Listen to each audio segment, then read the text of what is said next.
Bonsoir les amis, bonsoir à toutes et à tous et bonsoir Marie-Odile, ça faisait longtemps.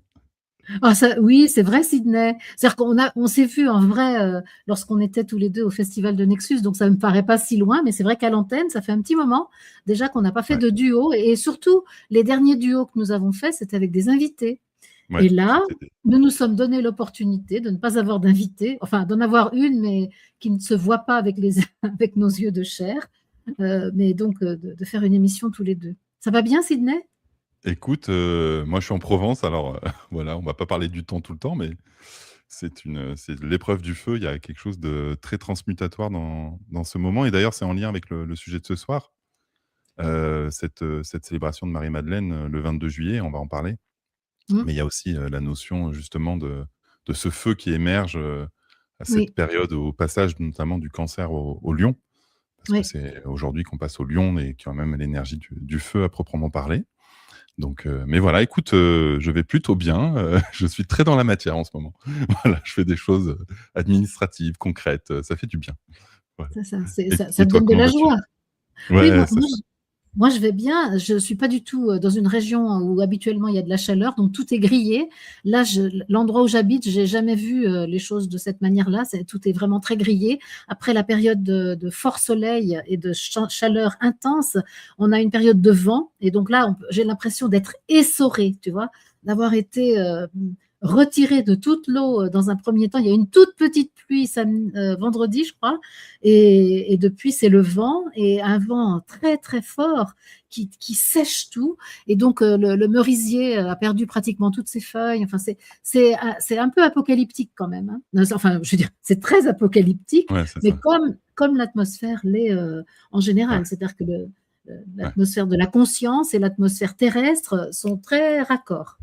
Ouais, c'est ça. On vit une période où il y a comme une pression, tu sais, qui augmente, une pression aussi bien dans les médias, dans le climat, même au sein des foyers, des familles, des amitiés. On est tous challengés. On peut se sentir agacé, on peut se sentir un peu à cran, en tout cas moins patient. Et c'est intéressant justement de voir parce que c'est un processus presque alchimique, hein, de raffinement Mm, mm. de nos états intérieurs et extérieurs. Donc ouais, c'est plein de belles opportunités, je trouve. Et je trouve que parallèlement à ça, ces désagréments, ces tensions, ces choses qui tirent comme ça, je trouve qu'il n'y a jamais eu autant de synchronicité. Je suis émerveillée du nombre de concordances, de coïncidences qui deviennent des synchronicités dès lors qu'on leur donne du sens, que je peux vivre chaque jour. Et c'est vraiment, la révélation vient par tous les moyens et les synchronicités sont un moyen et les situations aussi, comme tu le dis, qui sont parfois tendues, que nous vivons, sont aussi des opportunités de révélation. Et même ce qui se passe au niveau national, au niveau géopolitique, tu sais que ça m'intéresse, moi, et toi aussi, je sais que ça t'intéresse. Et j'aime bien regarder toutes les bêtises des gens qui prétendent diriger le monde. C'est vraiment merveilleux parce que ça nous indique quelque chose de notre propre manière de nous gouverner et ça nous invite à regarder ce qu'on peut changer pour être un peu plus satisfait que ce qu'on vit. Donc je trouve ça intéressant. En fait, c'est cette notion d'ingérence intérieure, j'imagine, Oui, dont tu fais référence, cette nouvelle loi sur l'ingérence intérieure. Et entre autres, c'est extraordinaire. c'est extraordinaire parce que, est-ce que du point de vue de la conscience, on pourrait dire la même chose? Parce qu'il y a toujours un équivalent entre le monde manifesté et le monde intérieur. Et donc, Hum, est-ce que pour toi, on peut avoir un équivalent vibratoire, spirituel, hum. invisible, d'ingérence intérieure? Oui, ben, j'ai fait une émission là-dessus, entièrement là-dessus. C'est-à-dire que moi, je considère que notre psychisme, qui est encore très largement aux manettes dans notre conscience personnelle, dans notre conscience humaine, normalement, c'est la conscience qui devrait piloter notre existence, mais actuellement, la conscience a un premier ministre très influent, qui est le psychisme, l'éducation, le formatage humain, et ce premier ministre ne supporte pas qu'il y ait une ingérence intérieure de la part de notre être spirituel. Et c'est vraiment ça que je trouve intéressant, parce que cette ingérence intérieure vient bousculer tout ce qui a été bien contrôlé, bien mis en place depuis des décennies. Et ce Premier ministre dit à notre président de la République, donc à notre conscience, on va pas le laisser faire, lui, hein, parce que franchement, il apporte de la vérité, et moi, je décide que cette vérité, c'est de la désinformation. c'est tellement magnifique de le voir comme ça, cette ingérence intérieure et puis même ce contrôle social. C'est-à-dire que oui, ah ben lui, il veut nous donner une autre information que celle que je veux répandre officiellement, eh ben on va le contrôler, on va vérifier qu'il a bien l'âge pour dire les choses et sous prétexte de son âge, de sa maturité, eh ben je vais lui dire oui ou non et surtout je vais surveiller en permanence tout ce qu'il va faire. Et je trouve que c'est vraiment intéressant de voir comment notre conscience est justement invitée à s'affranchir de son premier ministre psychique pour devenir véritablement le souverain du royaume. Bon, moi, je vois ça comme ça. Et c'est intéressant parce que je fais un parallèle par rapport au sujet. On peut voir, cette notion presque de trinité, en tout cas de différents plans, de liens, de jonction et je trouve ça intéressant. Moi, pour moi, ce principe d'ingérence intérieure, je peux le voir aussi des fois avec, ce qu'on peut appeler des obsesseurs, Mmh. des énergies astrales, voilà, des parasitages, divers et variés, même en lien des fois avec notre corps, hein, parce qu'on peut avoir des parasites, par exemple intestinaux qui viennent, Oui. en écho de parasites, psychiques Mmh. et c'est intéressant, voilà, comme tout ça, fait partie d'une initiation, mais tu vois, une ingérence intérieure, ça peut être aussi, par exemple, un parasite qui est dans mon intestin et qui contrôle ma pensée en me faisant, me goinfrer de glace, tu vois? Parce que, j'ai des pulsions ou autres et donc c'est hyper intéressant parce qu'en fait, ils nous rendent service, parce Voilà. qu'en posant de la question, on évolue énormément, en fait. Mmh. Oui, parce que justement, soit je le vois comme une ingérence intérieure, c'est-à-dire quelque chose qui vient me déranger, soit je me dis c'est une intelligence qui m'indique quelque chose de moi. Et donc, au lieu de le pourchasser, au lieu de le sanctionner, peut-être je peux voir l'enseignement que ce parasite, cette bactérie, ce virus, ce microbe vient m'apporter. Parce que c'est une intelligence, on en parlait tout à l'heure juste avant de commencer, pour moi, ce sont des intelligences spirituelles qui viennent vraiment nous apporter quelque chose. Alors, le problème, c'est la dose. Paracels disait ça, en fait. Hein. Le poison, c'est la dose. Et donc, effectivement, la bactérie est totalement nécessaire pour le microbiote, mais si à un moment, elle est trop importante, eh bien, ça va générer une pathologie. Mais même cette pathologie vient m'indiquer quelque chose sur la manière dont je gère mon royaume, dont je gère et mon royaume, c'est mon corps physique, c'est mon corps spirituel et c'est mon corps psychique. Donc c'est vraiment intéressant. C'est ça et en fait, c'est multiplanaire, multidimensionnel et on a trop tendance dans nos milieux à se dire que si on s'attaque au problème depuis, l'invisible ou la conscience, alors rétroactivement, ça va faire comme un phénomène d'échelle et ça va redescendre dans le corps. Mais il faut évidemment s'attaquer au problème dans les 2 sens et moi, Mm. depuis que je pose une attention, beaucoup plus, concrète sur, voilà, ce qui rentre dans mon corps, en termes d'aliments, bah, c'est des vases communicants et c'est évident et d'ailleurs, bah, ça reprend un petit peu la pensée de voilà, de Jésus, enfin du Christ et donc il y a vraiment cette notion justement de, bah, ceci est mon corps et comment, je mets mon corps, dans la conscience, dans la matière et pas simplement, depuis, la conscience et ça, c'est pour moi là-dessus que se trouve, là, ce double équilibre et j'ai mis du temps à arriver à ça. J'ai mis vachement de temps à pas, tout jouer dans les chakras supérieurs, mais aussi avoir, bah, le parallèle entre les 2 et c'est vraiment ça et voilà le royaume des cieux sur la terre et Ouais, ouais, c'est c'est ça. exactement ça. Si je considère que mon corps, c'est de l'esprit densifié, c'est de la substance divine densifiée, eh bien, cette substance divine, j'en ai la responsabilité. Et je dois gérer cette présence de l'esprit manifesté, de l'esprit densifié sur la terre. Et la loi qu'il m'est proposé d'instaurer, d'instituer sur mon royaume, c'est la loi du respect.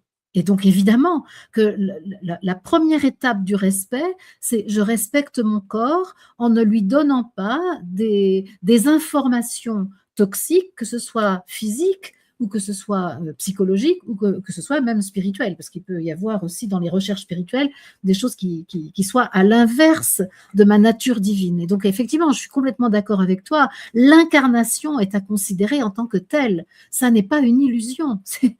Et donc, il y a à connaître la règle du jeu de l'incarnation. Et c'est vrai que même si tu es un super maître spirituel, à mon avis, si tu manges de la manite phalloïde, eh ben, tu vas avoir quelques problèmes pour survivre. Et donc, Alors ça voilà. me semble évident. Alors certains maîtres peut-être, tu vois, yogis, pourraient, résister au poison, dans un état de méditation, très, très évolué, mais oui, en pour Tu en as 99,9. rencontré, toi? Est-ce que tu en as rencontré, toi? J'ai entendu des histoires. J'ai Voilà, été proche de tout ça. Non, mais tu voyages, en fait, tu voyages. Moi, j'ai entendu, ouais, par exemple, des 2 fois, j'ai entendu des gens qui m'ont raconté des lévitations.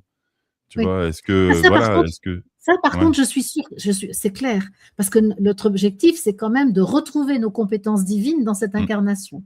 C'est mmh, vraiment, et donc une des compétences divines qui est à notre, qui nous est proposée de trouver en nous, c'est la gestion de la gravité, c'est mmh, la gestion de la masse. Ah mmh, oui, je suis complètement d'accord. mmh. Oui, Ouais. oui, mais moi, j'ai jamais rencontré personne qui le faisait, par contre. J'ai lu des témoignages de bilocation, notamment Mary Von Aimé, hein, que j'aime beaucoup, cette religieuse de mince, allons bon. En Bretagne, là, ça y est, ça va me revenir, Malétroit, qui a été vue en même temps dans le métro à Paris et dans le bureau de la Gestapo. Donc oui, là, il y a des témoignages qui attestent de ça, mais j'ai jamais rencontré personnellement quelqu'un qui avait fait cette expérience. Moi, j'ai Mais rencontré des gens qui m'ont relaté directement avoir assisté à ça. oui, c'est ça. Au Mmh, Pérou, devant la porte d'Amarumuru, tu sais, qui est un portail un petit peu vers mmh, d'autres dimensions, mmh. et au Népal, tu vois, avec des histoires. Et ça me fait penser aussi à la fuite, du Dalaï Lama, tu sais, pourchassé par, 20 000 soldats chinois, au moment où il est parti dans l'Himalaya depuis, je ne sais plus où il était au Tibet, Au mais Tibet, jusqu'à je pense. Dharamsala. Ouais, voilà, Mmh, mais je ne sais plus quelle ville. Bah, Lhasa, j'imagine. Ouais, depuis Lhasa, voilà, de Lhasa à mmh, Dharamsala. Et là, on raconte que justement, il a réussi à changer le mmh, climat, à faire des temps, enfin, mmh, pour qu'un un petit groupe réussisse à fuir, devant 20 000 soldats déterminés mmh. à les à les pourchasser, c'est quand même un miracle. Oui, Donc voilà. on peut dire, mais justement, on va parler de résurrection ce soir, puisqu'on va évoquer Marie-Madeleine. Et ben, voilà, ça, c'est un des objectifs, je pense, Mmh, qui nous est proposé. C'est mmh. d'être véritablement un être divin qui modèle la matière selon l'inspiration divine, selon la nécessité de l'instant présent pour l'ensemble de l'humanité et l'ensemble de la création. En tout cas, c'est ma vision. Et c'est vraiment ça la question, c'est à quel point le narratif, l'histoire racontée vient apporter des clés qui vont permettre à l'être nouveau d'émerger. C'est-à-dire, Oui, si je te raconte une histoire, extraordinaire, est-ce que tu vas pouvoir y adhérer cellulairement au point de vivre une mutation profonde et un alors ça peut être pas forcément une mutation, ça peut être de retrouver quelque chose qui était à l'état latent, mais c'est à quel point le récit, le discours, l'histoire, la narration va, porter, ouais, un changement réel. Et je crois que c'est un peu ça aussi les écrits. On va parler de, voilà, de plusieurs, de l'Évangile de Marie, on va parler, de la Petite Sophia, on va parler, peut-être un peu de l'Ancien Testament. Est-ce que ces écrits qui relatent des miracles, sont une source d'inspiration ou au contraire quelque chose qui nous ouais. complexe, qui peut nous réduire, nous dire: «J'y suis pas capable»? Moi, je Mmh. peux témoigner de ce que j'ai ressenti lorsque j'ai lu le livre La vie des maîtres de Spalding. C'était en 87. C'était l'autre siècle. Tu étais tout juste né, toi, Sydney. Et donc, je, Me fais pas ça quand je bois quand même. Attends que j'ai fini de boire avant de quand j'ai lu La vie des maîtres, bah, je me suis dit, c'est merveilleux, c'est merveilleux. Et l'effet intéressant que ça a, c'est que ça ouvre le champ des possibles. C'est-à-dire que même si je ne sais pas si c'est vrai, tout à coup, ça me fait regarder des possibilités auxquelles j'avais jamais pensé. Et donc, le problème, c'est qu'ensuite, quand ça c'est possible, après, le rationnel reprend le pouvoir et il y a peut-être une distinction qui va se faire entre une espèce de rêve, d'utopie et puis le réel. Et là, ça peut donc se distinguer entre du réel inaccessible et un narratif qui fait rêver. Et à ce moment-là, je vais continuer dans ma dualité, c'est-à-dire espérer quelque chose et puis ne pas le vivre. Et puis finalement, au bout d'un moment, il y a l'expérience spirituelle. Et dans mon cas, par exemple, eh ben, j'ai fait pas mal d'expériences très simples, tu vois, de conscience de l'esprit dans mon corps. Et là, tout à coup, eh bien, je sais que ce que j'ai lu dans la vie des maîtres, corporellement, c'est possible. Et je ne le désire pas, mais je suis d'accord pour le laisser advenir. Voilà, c'est ce que je... J'ai vécu, un équivalent. Alors moi, ça a été avec les grands initiés d'Édouard Chouret où c'est pareil. Oui, tu vois des miracles, tu vois des choses comme ça. Moi, ça a été mon Oui. premier livre choc, on va dire, au niveau Mmh. spirituel. Et j'ai eu un peu le même parcours en me lançant à fond dans l'alchimie. Et je voulais, pareil, assister à des phénomènes extraordinaires Mmh. de point de vue opératif, en me disant, si je vois des phénomènes que je ne peux pas expliquer se produire devant moi, alors je pourrais adhérer à l'impossible et au miracle. C'est ça. Et du coup, moi, ça m'a beaucoup aidé parce que j'ai eu quand même des expériences assez surprenantes, assez troublantes. Et tu vois, parallèlement, ça permet à la fois de lâcher, d'abandonner l'espoir, comme tu le dis, C'est et en ça. même temps de savoir que c'est possible. Mais il y a quand même cette notion où moi j'en parle de plus en plus, c'est quand même renoncer aussi à l'extraordinaire. Parce que Oui, tu vois, oui. on ne peut pas évoluer si on veut toujours avoir une vie extraordinaire, être la réincarnation de tel ou tel principe, déité, pouvoir, voilà, avoir un destin unique qui va changer la face du monde. Donc c'est vraiment que des contradictions en fait, tu vois? Bah, moi, je trouve ça super que tu le dises comme ça parce que je suis complètement en phase avec ce que tu dis. C'est-à-dire que quand je l'ai vu, quand je l'ai lu la première fois, évidemment, je rêvais de faire ces choses extraordinaires. Et puis petit à petit, puis après, ça c'est un peu, c'est devenu un rêve. Et tout à coup, non, je ne rêve, je ne désire plus ces expériences. Tu vois ce que je veux dire? Je ne les cherche pas, je ne les désire pas, mais je n'exclus pas qu'elles puissent arriver. C'est-à-dire que je ne les interdis pas. C'est tout à fait différent. Mmh, C'est-à-dire que, alors qu'avant, ma croyance interdisait que ça puisse arriver. Et donc là, il y a ouais. quelque chose que je veux bien que ça advienne, et si ça n'advient pas, c'est OK aussi. Tu vois, mais par contre, c'est possible. Là, aujourd'hui, c'est complètement possible. C'est ça.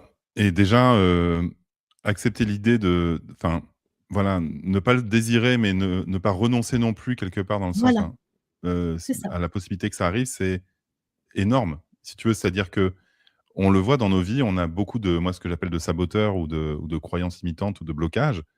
Et déjà réduire les blocages au maximum, parce qu'on en a tous, et essayer de les retirer au maximum de notre expérience, c'est, un travail, enfin, je sais pas si j'aime le mot travail, mais en tout cas, c'est une conscience posée énorme. Et c'est Mmh. comment, en fait, je vais devenir, ben, ce roseau qui est capable de bouger, en fait, et je vais me rendre plus, ouais, flexible, plus voilà, tout en restant un peu rigide.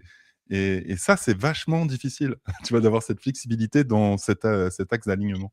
Ouais, Mais moi je dirais que je sens que c'est pas si compliqué que ça si je me réfère à ce que je vis à l'intérieur. Et d'ailleurs, ça va boucler probablement avec le sujet de ce soir, parce que si on s'intéresse à Marie-Madeleine, justement, on va regarder qu'est-ce qu'elle apporte à l'humanité, en plus de ce que les autres ont apporté, et notamment en plus de ce qu'apporte Jésus, par exemple, hein. Et oui. donc, justement, il y a quelque chose de l'intériorité, de l'expérience intérieure qui est proposé par Marie-Madeleine et qui n'est pas forcément proposé par Pierre, par exemple, Oui. un autre apôtre de Jésus. Et donc, c'est peut-être là où, c'est pas pour rien qu'on a évoqué tout ça avant de Mmh. commencer à parler de Marie-Madeleine, parce que je pense que ça prépare le Mmh. terrain, ça prépare probablement nos consciences à, On à a fait rentrer en contact avec ce qu'elle apporte. un court préambule de 18 minutes, et et donc si tu veux, Bah, ben, écoute, on va plonger dans le sujet. Sydney, ça fait 24 heures qu'on ne s'était pas parlé. Alors franchement, il C'est ça. fallait bien mettre un petit peu les choses au clair. On s'est pas parlé ce matin, non, c'était hier. Hem, Tu vois, c'est intéressant justement l'opposition entre Pierre et Marie-Madeleine, parce que, heu, s'il y avait eu une compréhension entre les 2, est-ce qu'on en serait là? Tu vois, si vraiment il y avait eu, parce que c'est facile de dire: «Bon, Pierre n'a pas compris Marie-Madeleine», mais est-ce que Marie-Madeleine a compris Pierre? Tu vois? Et c'est vraiment cette opposition entre, ben, Pierre qui est quand même l'église de Mmh, Pierre, hein, c'est-à-dire, mmh, voilà le côté, le bâtiment, l'architecture, voilà, les monuments, et Marie-Madeleine qui nous ramène à cette église intérieure. Est-ce que les gens auraient adhéré sans l'église extérieure? Est-ce que les 2 sont des forces et des principes comme alchimiques qui sont censés normalement s'opposer, mais aussi s'alchimiser pour créer une transformation en nous? Moi, je pense qu'il y a une opposition Pierre, Marie-Madeleine qui est très intéressante, hein, au-delà de ah ben, Jésus, pour Marie-Madeleine. moi, quand tu poses cette question de cette manière-là, ça me paraît évident qu'il ne fallait surtout pas qu'ils se comprennent à l'époque où ils ont été incarnés. Ils ont été tous les 2 des archétypes de deux polarités. Et au-delà du féminin et du masculin, on va avoir aussi l'intérieur et l'extérieur. On va avoir le dur, le dense et le souple. Et donc, alors oui, bien sûr, il fallait surtout pas qu'ils se comprennent il y a 2000 ans, parce que Ouais, faut jamais oublier que ces incarnations, ces manifestations ouais, dans l'humanité sont là pour faire évoluer la conscience de l'humanité. Et à cette ouais. époque-là, il est évident que la conscience collective de l'humanité n'était absolument pas prête à retrouver l'unité. Il fallait qu'elle connaisse la matière. Elle ne connaissait pas encore vraiment la matière. Elle connaissait pas encore véritablement l'humanité limitante. Et donc, il fallait tout ça. C'est marrant parce que du coup, il y a une phrase dans la Piti Sophia qu'on appelle le codex Oui. Askewianus. Et du coup, Pierre dit Maître, nous ne pouvons pas supporter cette femme car elle nous enlève l'occasion de parler et elle parle tout le temps. Je trouve ça génial. Et Jésus lui dit Tais-toi, Pierre. Ah bah, mais justement, si tu veux bien, je vais boucler parce que ça va dans le même sens que ce que tu dis. Donc, c'est à la fin de l'évangile de Marie. Donc, moi, je me suis beaucoup appuyée sur l'évangile de Marie, donc l'édition faite par Jean-Yves Leloup. Hein. Et donc, voilà, la question qui est posée à la fin par les différents apôtres qui sont là. Est-il possible que l'enseigneur se soit entretenu ainsi avec une femme sur Ouais. des secrets que nous ignorons? Devons-nous changer nos habitudes? Écoutez cette femme. L'a-t-il vraiment choisi et préféré à nous? Alors Marie pleura. Et donc, mon frère Pierre, qu'as-tu dans la tête? Elle dit à Pierre, donc, mon frère Pierre, qu'as-tu dans la tête? Crois-tu que c'est toute seule dans mon imagination que j'ai inventé cette vision? Ou qu'à propos de notre enseigneur, je dise des mensonges? Voilà. Et c'est vraiment ça, la guerre entre les deux, c'est ça. Comment, à cette époque, des hommes de genre masculin peuvent-ils concevoir que Jésus a donné un enseignement particulier à un autre qu'eux-mêmes, qui plus est une femme? Et donc, c'est vraiment la grande question. Et les Alors, deux, ouais, oui, ouais, moi vas-y. j'ai justement eu un extrait de une ligne, encore une fois, de la Piti Sophia. Et Non. là, ça va donner un petit peu d'eau au discours, enfin au moulin. C'est Marie-Madeleine qui explique son processus de réception et elle dit: «Maître, mon homme intérieur m'a poussé en moi à m'avancer et à expliquer l'exégèse de cette parole et mon esprit bouillonnait en moi». Et j'aime qu'elle dise: «Mon homme intérieur m'a poussé à avancer». Ah oui, Et oui, et là, on boucle la boucle à mon sens. Et je trouve ça absolument, ouais, il y a plein absolument. Parce que, il me semble, enfin, si on veut un petit peu contextualiser Marie-Madeleine, parce que bon, toi, je pense que tu t'es peut-être intéressée à l'historique de Marie-Madeleine, à son incarnation. Moi, j'ai un petit peu cherché, un peu cherché le sens qu'elle vient nous apporter et l'enseignement spirituel que son entité spirituelle incarnée vient apporter à la terre. Et justement, une des grandes choses qu'elle apporte, c'est l'unification du féminin et du masculin. C'est pas pour moi, parce que le titre de l'émission, c'était Incarnation du divin féminin, avec point d'interrogation. Et justement, de mon point de vue, pas du tout. C'est plutôt l'unification des dieux, c'est le cas de le dire, mais des deux dans un corps, et dans un corps qui est appelé à devenir l'homme nouveau, que on appelle ici anthropos. On utilise le mot en grec ici anthropos, donc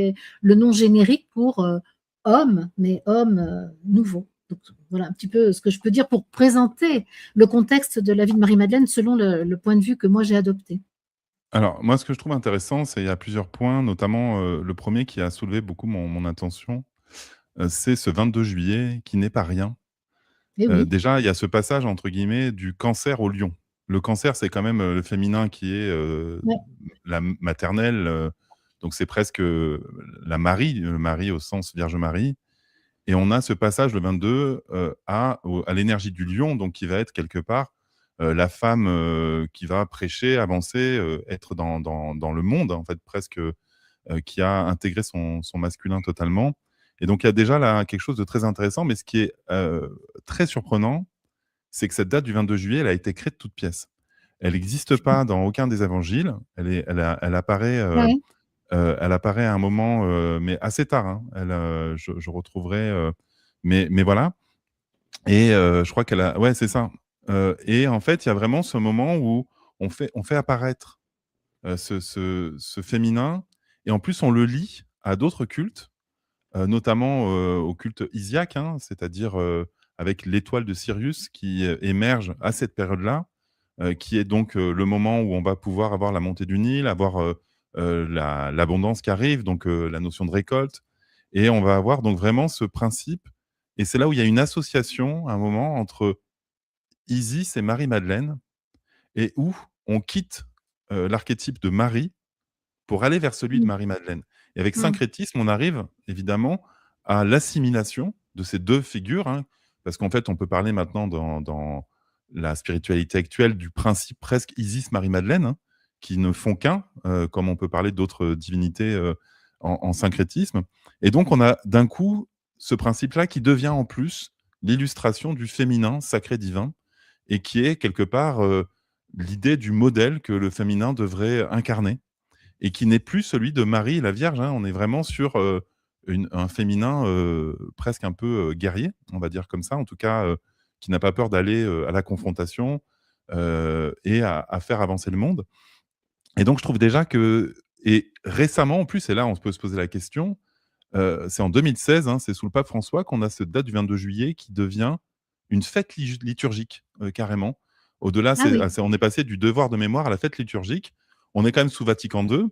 On voit quand même qu'il y a quelque chose, d'un petit peu, peut-être, politique ou en tout cas, il y a une volonté, derrière, de faire ça en 2016. C'est quand même super récent, ça on parle d'un culte qui a 2000 ans.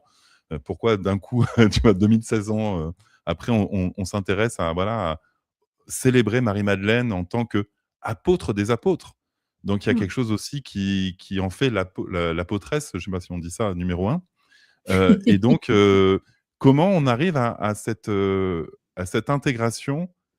C'est quand même une ascension sociale, tu vois, de prostituée à apôtre des apôtres. Tu vois, à part Nelson Mandela qui est passé de taular à président d'un pays, c'est à peu près le même, je crois que c'est encore plus. Au niveau de l'ascension, il y a voilà, c'est quand même un et donc en fait, c'est censé être ce 22 juillet, une date inventée de la mort de Marie-Madeleine, qui est le moment où elle accède à ce côté divin parce qu'elle abandonne son corps de chair. Et on peut voir un équivalent avec évidemment la crucifixion, alors qui n'est pas tout à fait pareil parce que c'est le 25 Ou décembre. l'Assomption de Voilà, Marie. voilà, Mmh. voilà. Mmh. Et donc, je trouve déjà intéressant que on se demande pourquoi on célèbre ça, cette fête aujourd'hui, et de savoir que ben, c'est quelque chose qui a été pensé, mais qui n'est pas naturel ou qui n'est pas écrit dans aucun texte au préalable, quoi. Voilà. Oui, mais tu sais, c'est pas des cas uniques parce que je crois que, par exemple, le dogme de l'Immaculée Conception, qui est fêté le 8 décembre et qui, pour moi, est un concept très intéressant, c'est quelque chose aussi de très récent. C'est quelque chose qui est arrivé comme ça, progressivement dans le dogme chrétien. Donc, oui, l'Église régulièrement revisite des choses. Et alors, on peut se demander pourquoi. Est-ce que c'est une poussée de la conscience vraie, du réel divin qui est là et qui finalement les amène à mettre en évidence des faits, ou bien est-ce qu'il y a une stratégie beaucoup plus horizontale, beaucoup plus politique, qui les pousse en effet peut-être à plaire à des fidèles davantage, ou on ne sait pas. Mais en tout cas, c'est vrai que de fait, on peut constater que ce qui n'était pas fêté, tout à coup, devient présent au calendrier et l'objet d'une liturgie. C'est encore le pas Et supplémentaire. puis on n'oublie pas qu'on est sous Vatican II, qu'on n'est plus sous la même Église, qu'il y a quand même une volonté, quelque part de séduire beaucoup au niveau de l'Église et Mm. oui, donc Et je oui, de il y a séduire, eu quand même moi je un dirais, oui, ouais, excuse-moi, j'ajouterais en plus, je te redonnerai après la parole, mais non seulement de séduire, mais on se demande qui inspire Vatican II, parce que si on écoute un petit peu les gens ouais, qui s'intéressent à la spiritualité, il y a une profanation progressive de ce qui se passe dans l'Église. Excuse-moi, je t'ai voilà. coupé.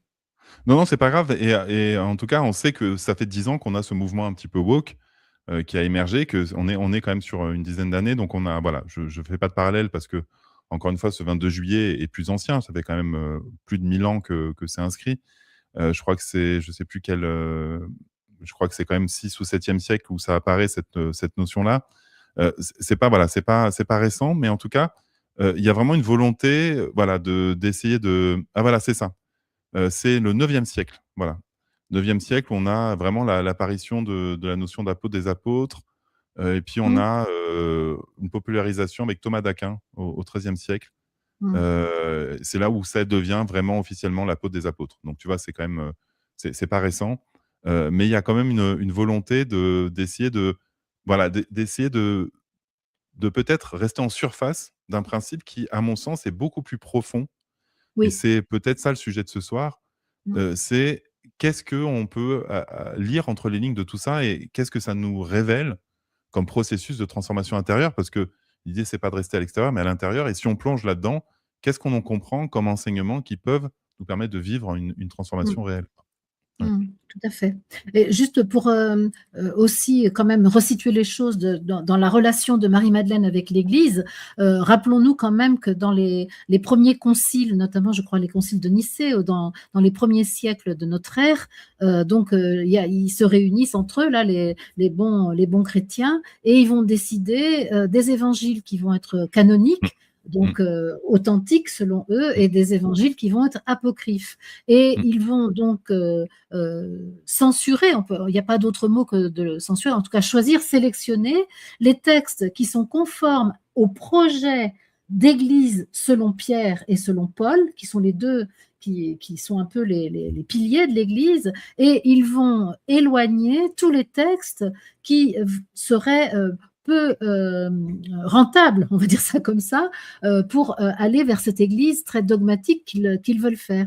Et donc, évidemment, dans les textes qui sont rejetés et qui sont enfouis dans le sable, heureusement, ils sont enfouis, hein, eh bien, il y a l'évangile de Marie, il y a l'évangile de Thomas, il y a l'évangile de Philippe et d'autres textes, ce qu'on appelle les écrits gnostiques qui ont été retrouvés en 1945 à Nag Hammadi, donc en Égypte. Et donc, évidemment, que en construisant le dogme catholique chrétien à partir des textes qu'ils ont retenus, il y a un certain nombre d'aspects de la spiritualité qui ne sont pas bienvenus dans cette Église et qu'on va forcément trouver intéressant au moment où ces livres-là sont déterrés du sable et où on prend connaissance de ce qu'ils enseignent. Et ce qu'ils enseignent est quand même, de mon point de vue, singulièrement différent des évangiles canoniques. En tout cas, Oui, des c'est ça qui est très traductions qu'on en a intéressant, fait. c'est Voilà. tout ce qu'on a trouvé comme, apocryphe ou gnostique, comme par hasard, c'est 45 et 46, le moment où l'Église était, complètement anéantie après la Seconde Guerre mondiale et n'avait plus la possibilité de contrôler les découvertes et c'est quand même un heureux hasard que les 2 années où on a retrouvé le plus de choses, c'était, juste après la Seconde Guerre mondiale et Et ça, en c'est quand même, Égypte. Et en ouais, Égypte. oui, oui C'est pas et en Égypte, mais il y a eu aussi, je crois, je me demande s'il n'y a pas les eu un truc manuscrits en de la mer Allemagne. Morte. C'est Ouais, je les sais plus. manuscrits de la mer Morte, oui, Ouais, qui ont voilà. été retrouvés un peu. Je ne sais pas si c'est la date est assez proche, je crois. Ouais, c'est Donc, 46, je crois 45 et oui, 46, ouais, c'est c'est ça. Qumran, donc c'est à Qumran, Voilà, là où exactement. vivaient les Esséniens, là où étaient censés vivre les Esséniens. Voilà et ce qui est intéressant dans la transformation que va vivre Marie-Madeleine, parce que finalement, on nous explique pas comment intérieurement transmuter, transformer, heu, les péchés, tu vois? C'est-à-dire qu'il y a la Mmh, prière, il y a, mmh, voilà, on s'en remet à Dieu, entre guillemets ou à la prière pour nous aider à obtenir la validation ou quand on va, confesser, voilà, la confession.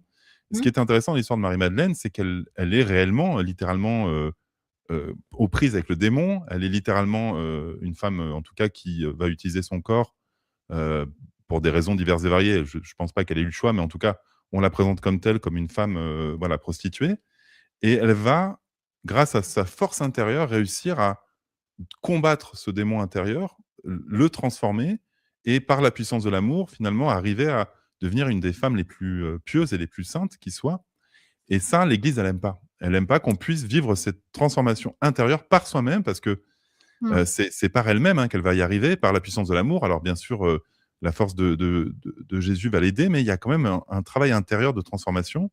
Alors que dans l'Église de Pierre, on est de toute façon des pécheurs et on va pas s'en sortir sauf si on prie.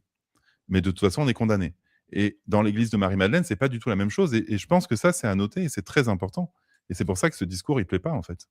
Alors, je peux te dire qu'en lisant l'évangile de Marie, j'ai compris pourquoi elle avait été mise au plot, hein, elle avait été mise dans le sable, hein, parce que quand on lit ce qui est écrit dans l'évangile, donc c'est page 7, donc il y a des fragments qui manquent, hein, dans l'évangile de Marie, mais elle dit ce que l'enseigneur, elle appelle Jésus l'enseigneur, hein, et l'enseigneur dit, il n'y a pas de péché. C'est vous qui faites exister le péché. Lorsque vous agissez conformément aux habitudes de votre nature adultère, là est le péché. Tu te rends compte? Oui, C'est quoi la nature adultère? oui, C'est la grande prostituée, c'est oui, Babylone. oui, Tu vois? Et c'est ça il faut. Alors là, on peut faire du lien avec l'Ancien Testament. Et c'est oui. la grande prostituée, c'est comme ça que on appelle Babylone, c'est-à-dire ce peuple qui a complètement oublié sa nature divine et qui se comporte en païen en fait, hein, qui se comporte en profane. Et donc il dit voilà, c'est vous qui faites exister le péché lorsque vous agissez conformément aux habitudes de votre nature adultère. Et donc, évidemment que ça, quand Pierre voit ça, il se dit jamais je vais réussir à tenir les troupes là. Si je leur Oui, dis des choses comme ça, que le oui. péché, c'est vous qui le faites exister et que, ben voilà, après, comme tu le dis, c'est le travail intérieur qui va vous libérer, c'est clair que pour ceux qui veulent maintenir la population dans une église bien fermée et bien normée, ça colle pas. Et il y a aussi donc, à mon avis, dans cette notion d'adultère, il y a aussi la présence de l'Empire romain à l'époque et quand même tous ces, je sais plus quels étaient, bah, tous ces juifs en fait à l'époque et voilà qui vont en fait faire le jeu de Rome et qui vont quelque part se corrompre, par rapport à leurs valeurs, et donc on a bien sûr, rend à César ce qui appartient à César, voilà. Mais donc il y a aussi à mon avis à ce niveau-là une corruption, des Romains, par rapport aux cultes Oui, originaux, authentiques et bien sûr, au concile de Nicée, il y a carrément, voilà une enfin, les textes originaux sont dénaturés avec, c'est quand même, enfin il y a pas de chrétiens qui vont écrire, la Bible. C'est aucun chrétien. C'est, les Grecs, les Romains, ouais, c'est et les ça. Juifs qui vont Mmh. déterminer quels textes, voilà, pour, apaiser, vont appartenir, donc il y a aucun chrétien qui a écrit la Bible, hein. Avec des C'est textes en araméen, en ouais, hébreu, en en grec grec. ancien. Mmh. Voilà et éventuellement en latin donc effectivement ça on voit bien comment la traduction déjà nous on voit bien comment des textes modernes traduits d'une langue à une autre sont parfois sujets à interprétation. Donc là, Ouais, on est dans la tradition orale parce que les évangiles sont formalisés au 2e-3e siècle alors que, ouais, normalement ils relatent des choses qui se sont passées 2 siècles avant. Donc ouais, on est sûr d'avoir effectivement beaucoup comment dire? d'interprétation. De Ouais, oui, d'interprétation, de contresens même, ouais, éventuellement. Et ouais, donc, c'est pour ça que c'est intéressant d'avoir plusieurs textes d'ailleurs, parce que ça ouais, permet quand même un petit peu de recouper les choses. Mais ceux qui ont été décidés apocryphes, on peut vraiment comprendre, parce que ouais, tous ces textes, moi, j'ai lu celui de Thomas ouais, qui m'a ouais, bouleversée, celui de ouais, Marie, et j'ai commencé celui de Philippe. Et ouais. donc, Philippe Liviette. la particularité de ces textes, c'est que ça remet la responsabilité à l'individu. Ça laisse à l'individu la possibilité de sa propre rédemption et une rédemption qui est un salut, qui est vraiment celle de la souveraineté et je dirais même de la vie éternelle. Si on va pouvoir développer éventuellement, si tu veux. Et c'est ça et j'aimerais aussi qu'on aborde cette notion de Marie-Madeleine qui est la Sophia, donc qui est, cette Mmh. notion de sagesse et justement, bah, je crois que tu as fait pas mal d'exemples et d'écrits par rapport à cette notion de Sophia. Je veux bien que tu développes et je vais moi-même commenter Bah, après. en fait, ce que je me suis appuyée sur une émission que j'ai faite avec Jean-Claude Pascal, donc sur la gnose, parce qu'en fait, la notion le mythe de Sophia, c'est, une figure centrale, dans, la Sophia justement, qui est une entité divine qui chute et qui s'implique dans la création matérielle, menant à un monde imparfait. Et on dit que son mythe symbolise la quête du retour à à la lumière divine, la rédemption par la connaissance, mais qui fait une distinction entre le Dieu transcendant et le démiurge. C'est-à-dire le Dieu transcendant, c'est le créateur, le principe créateur, et le démiurge, c'est un espèce de faux Dieu qui, lui, s'occupe de nous maintenir dans la matière et qui est souvent perçu comme imparfait et illusoire. Et donc, Sophia, c'est ça. La Sophia vient, en quelque sorte, si j'ai bien compris, hein, racheter un peu cette chute qui a pu être faite dans la matière. Alors, je ne sais pas comment tu le vois, toi. Bah, je trouve ça très intéressant ce que tu nous dis. Bon, moi, je pense tout de suite à Yahvé aussi, qui pour moi Oui, est un usurpateur, oui, mais on va pas un développer sur démiurge, Yahvé, sinon justement. je vais Mm. m'emballer. Mais en tout Je cas, te rejoins. En plus, je vais alimenter, donc voilà, c'est ça, on va sortir les fourches.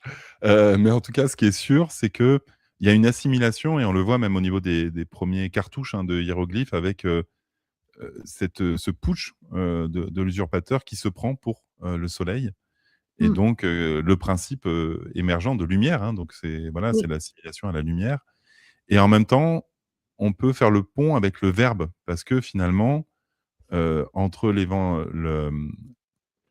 quand on lit l'évangile de saint Jean, au niveau, de la Genèse, on passe de «Au départ était la lumière» à «Au départ était le verbe» et donc si tu veux, c'est ça qui est intéressant, c'est comment le faux Dieu va s'assimiler à la lumière et va récupérer la lumière, mais ne pas, poser son attention sur le verbe et donc finalement, Jésus va incarner le verbe Mm. et le verbe transformateur et donc le logos et c'est là qu'il y a c'est saint Jean va nous donner cette clé, hein, dans son, voilà sa genèse et c'est là où c'est très intéressant parce qu'il y a la fusion de ces 2 principes, le principe de logos et le principe de sophia et donc c'est ce principe unifié et c'est intéressant parce que, dans, ce principe-là, alors on a un terme qui est en alchimie un peu perturbateur, enfin perturbant, c'est cette notion d'androgyne, spirituelle qui est Mm. finalement, la fusion du Mm. verbe et de la sagesse, donc du logos et de la sophia et donc c'est là où en fait, cette notion de lumière, elle va vite être détournée et alimenter bien sûr l'ombre et c'est là où pour moi il y a un peu le piège des archontes. C'est, dans cette quête qu'on a tous, hein, d'être des êtres lumineux et peut-être que toi et moi, on a essayé plutôt d'incarner le verbe, tu Mm. vois? Et d'essayer d'être, ce porte-parole, cette voix et pas forcément moi je prétends, absolument pas être quelqu'un de lumineux et je pense que quand on se libère de ça, et qu'on laisse la place au verbe et ben, on peut justement défaire ce piège un petit peu archontique, de la récupération qu'a eu Yahvé, quoi. Oui, Mmh. en fait, c'est ça. Ce que j'ai compris, hein, de la gnose, c'est que justement, il y a cette sensation d'être enfermé dans une matrice, dans un monde archontique, et de devoir, avec le travail intérieur, essayer de se libérer de ça. Mais en fait, ça reste, enfin, si j'ai bien compris, mais parce que moi, je ne suis pas une grande gnostique, parce qu'en fait, il y a une différence entre le gnosticisme et la gnose. Ça me paraît aussi important. La gnose, c'est une attitude de connaissance intérieure qui est de nature à nous faire retrouver notre principe divin. Tandis que le gnosticisme, c'est une théorie qui maintient en fait la création dans une forme d'enfermement archontique, si j'ai bien compris là aussi, hein, parce que je ne voudrais pas que les gens qui sont des exégètes de la gnose viennent dire que j'ai dit des bêtises, parce que c'est probablement vrai, mais moi, ce qui me paraît intéressant, c'est que justement les évangiles apocryphes sont aussi dits écrits gnostiques. Et donc, ça fait hurler les gens de la tradition des chrétiens primitifs parce qu'ils disent ah ben non, la gnose, grosso modo, c'est le diable parce que ça viendrait dire que l'homme peut par lui-même atteindre à une connaissance qui le hisse à la divinité. Et il ne s'agit pas de ça. Il ne s'agit pas justement de gnosticisme. Il s'agit d'avoir cette attitude intérieure et celle de Marie-Madeleine nous amène à ça. C'est-à-dire qu'elle mise sur le processus intérieur, la métamorphose qui vient de la prise en compte de ce qui se passe à l'intérieur de l'individu. Parce que, en fait, Marie-Madeleine, c'est passer de l'incomplétude de l'être à la complétude, mais non pas en allant chercher un complément extérieur, mais en trouvant en soi la véritable puissance qui est là. Et qu'on soit homme ou femme ne change pas grand-chose à l'affaire. Mais il se trouve qu'une femme, ça se voit davantage, on pourrait dire dans la tradition, ça se voit davantage qu'elle est incomplète, parce que notamment, par exemple, ses organes génitaux ne sont pas apparents, et il y a beaucoup de choses qui se passent à l'intérieur, etc., etc. Et donc, il y a dans la présence de Marie-Madeleine, il y a cette idée qu'elle nous enseigne comment nous compléter, non pas par l'apport de quelqu'un d'autre, mais par la mobilisation de ce qui est à l'intérieur de nous. Et ça dépend aussi parce que Marie-Madeleine, c'est pas la mère, tu vois? Ah C'est-à-dire ben qu'elle n'est non, pas la mère universelle. oui, Et la mère universelle, il y a par contre, la complétude, elle arrive quand, elle est enceinte parce que c'est le principe, de vie, donc qui va, quelque part avoir son rôle au moment de l'enfantement. Et je reviens un peu parce qu'on parle bien évidemment, quand on parle de Marie-Madeleine, des Saintes Maries, de la Mer. Et oui, donc il y a vraiment ces 3 Maries aussi, et oui, ça c'est hyper intéressant d'essayer de comprendre. Et c'est là où c'est intéressant parce que voilà, il y a plusieurs Maries, en fait. Et donc tu as la Marie, donc mère de Jésus, Marie Madeleine, je pense qu'il y a Marie Salomé et je sais plus que, et Marie-Sara. Non, je pense et que c'est voilà Marie, ouais, Marie-Madeleine, Marie-Salomé, Marie-Sara, parce que Marie, de est mon point de restée, vue, Marie la voilà, mère n'est de pas venue. Jésus n'est pas venue, non. Voilà, c'est ça, Mmh. c'est ça. Et Et donc donc c'est ces intéressant 3 d'essayer de maris, oui, voilà, c'est ces ça. 3 Maries, ouais. Ben oui, alors là, moi, je les connais. Alors, j'ai pas étudié les choses, mais probablement que ça représente 3 aspects, de la conscience humaine. Parce que, au-delà, le féminin, alors on peut parler du féminin, et ça vaut pour Marie, la mère de Jésus, comme ça vaut pour Marie-Madeleine et les autres Maries. Mais le féminin, on pourrait dire, c'est le féminin de Dieu, c'est-à-dire c'est le manifesté, eu égard au non manifesté qui serait Dieu. Tu vois, on pourrait dire que toi, Sydney, tu es le féminin de Dieu dans la mesure où tu es la Manifesté. manifestation, tu es dans la manifestation, et que donc tu es la manifestation du principe créateur. Et donc Marie, symboliquement pour moi, Marie, c'est l'incarnation du principe créateur. Et donc, elle va aller plus loin, Marie, la mère de Jésus, puisqu'elle va en plus accueillir en elle un être humain qui va recevoir dans son corps l'information divine, le Christ, l'onction divine, et c'est ce qui va faire de lui un messie, un messia. En hébreu on dit messia et en grec on dit Christos. Et donc c'est de cette manière que Marie va aller plus loin dans l'incarnation, puisque après avoir porté dans son corps la conscience du manifesté, elle reçoit dans son corps l'être qui va porter en lui la conscience solaire. Alors on va dire la conscience solaire, c'est-à-dire la conscience du principe créateur. Et là, elle boucle la boucle, en effet, puisqu'elle permet que la manifestation soit porteuse de la conscience du principe, de la conscience du logos, de la conscience du verbe, de la conscience de l'amour absolu. Il y a quelque chose aussi qui est très important quand on parle de cette notion, c'est, l'onction, tu vois? Et en Oui, fait, dans ce que j'ai compris, Christos et Massia, c'est signifie en fait littéralement celui qui a été oint et oui, donc qui a c'est reçu ça. l'onction. Et Oui, là, il y a quelque chose de très intéressant. Je sais que c'est un sujet que tu affectionnes particulièrement, cette notion d'onction. Et comment en fait, à un moment, c'est Marie-Madeleine qui va, joindre l'onction sur Jésus, au niveau des absolument. pieds et de la Génial. tête. Mm. Et donc comment c'est elle qui va se transformer en grande prêtresse, hein. Parce qu'au moment où elle prend ce rôle de l'onction, elle devient la grande prêtresse et ça, Génial.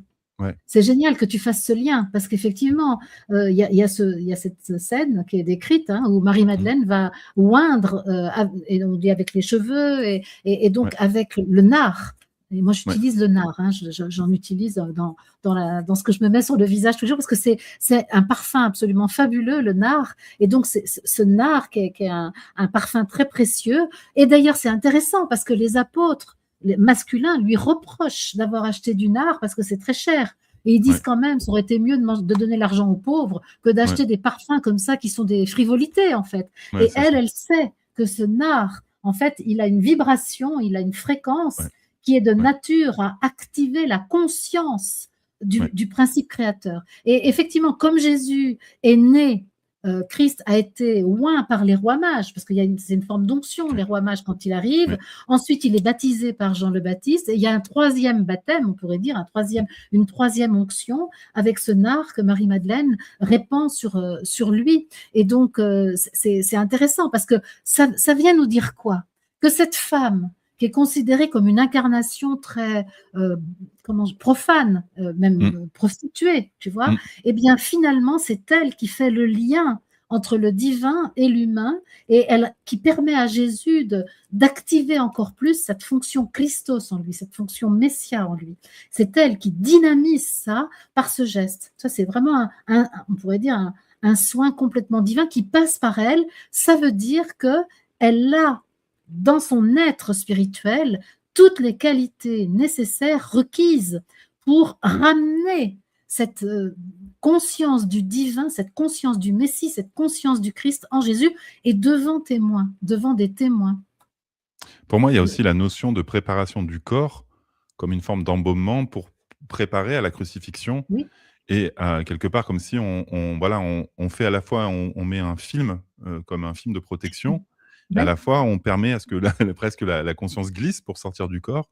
Et donc il y a pour moi comme un sceau, tu vois, qui est posé par, par cette fine couche, cette pellicule qui va quelque part protéger le corps physique de toutes les épreuves qui vont être Mm. subies ensuite. Mais tu vois, j'avais jamais fait. Merci Mm. de ce que tu viens de dire, parce que moi, j'avais jamais fait le lien entre l'onction divine et l'onction par Marie-Madeleine du nard. Et je trouve ça vraiment, c'est vraiment très intéressant parce que si je vois mon propre processus, parce qu'évidemment, là, pendant qu'on fait cette émission, moi, je suis en train de vivre un processus de conscience, hein, comme tous Ouais. ceux qui sont avec nous s'ils le veulent. Mm. Et moi, je me rends compte que là, il y a quelque chose qui n'était pas vu de ma part sur le rôle du féminin sur le masculin, c'est-à-dire, et à l'intérieur de moi, comment ma polarité féminine peut oindre ma polarité masculine, comment ma réceptivité, ma qualité féminine peut stimuler ma polarité masculine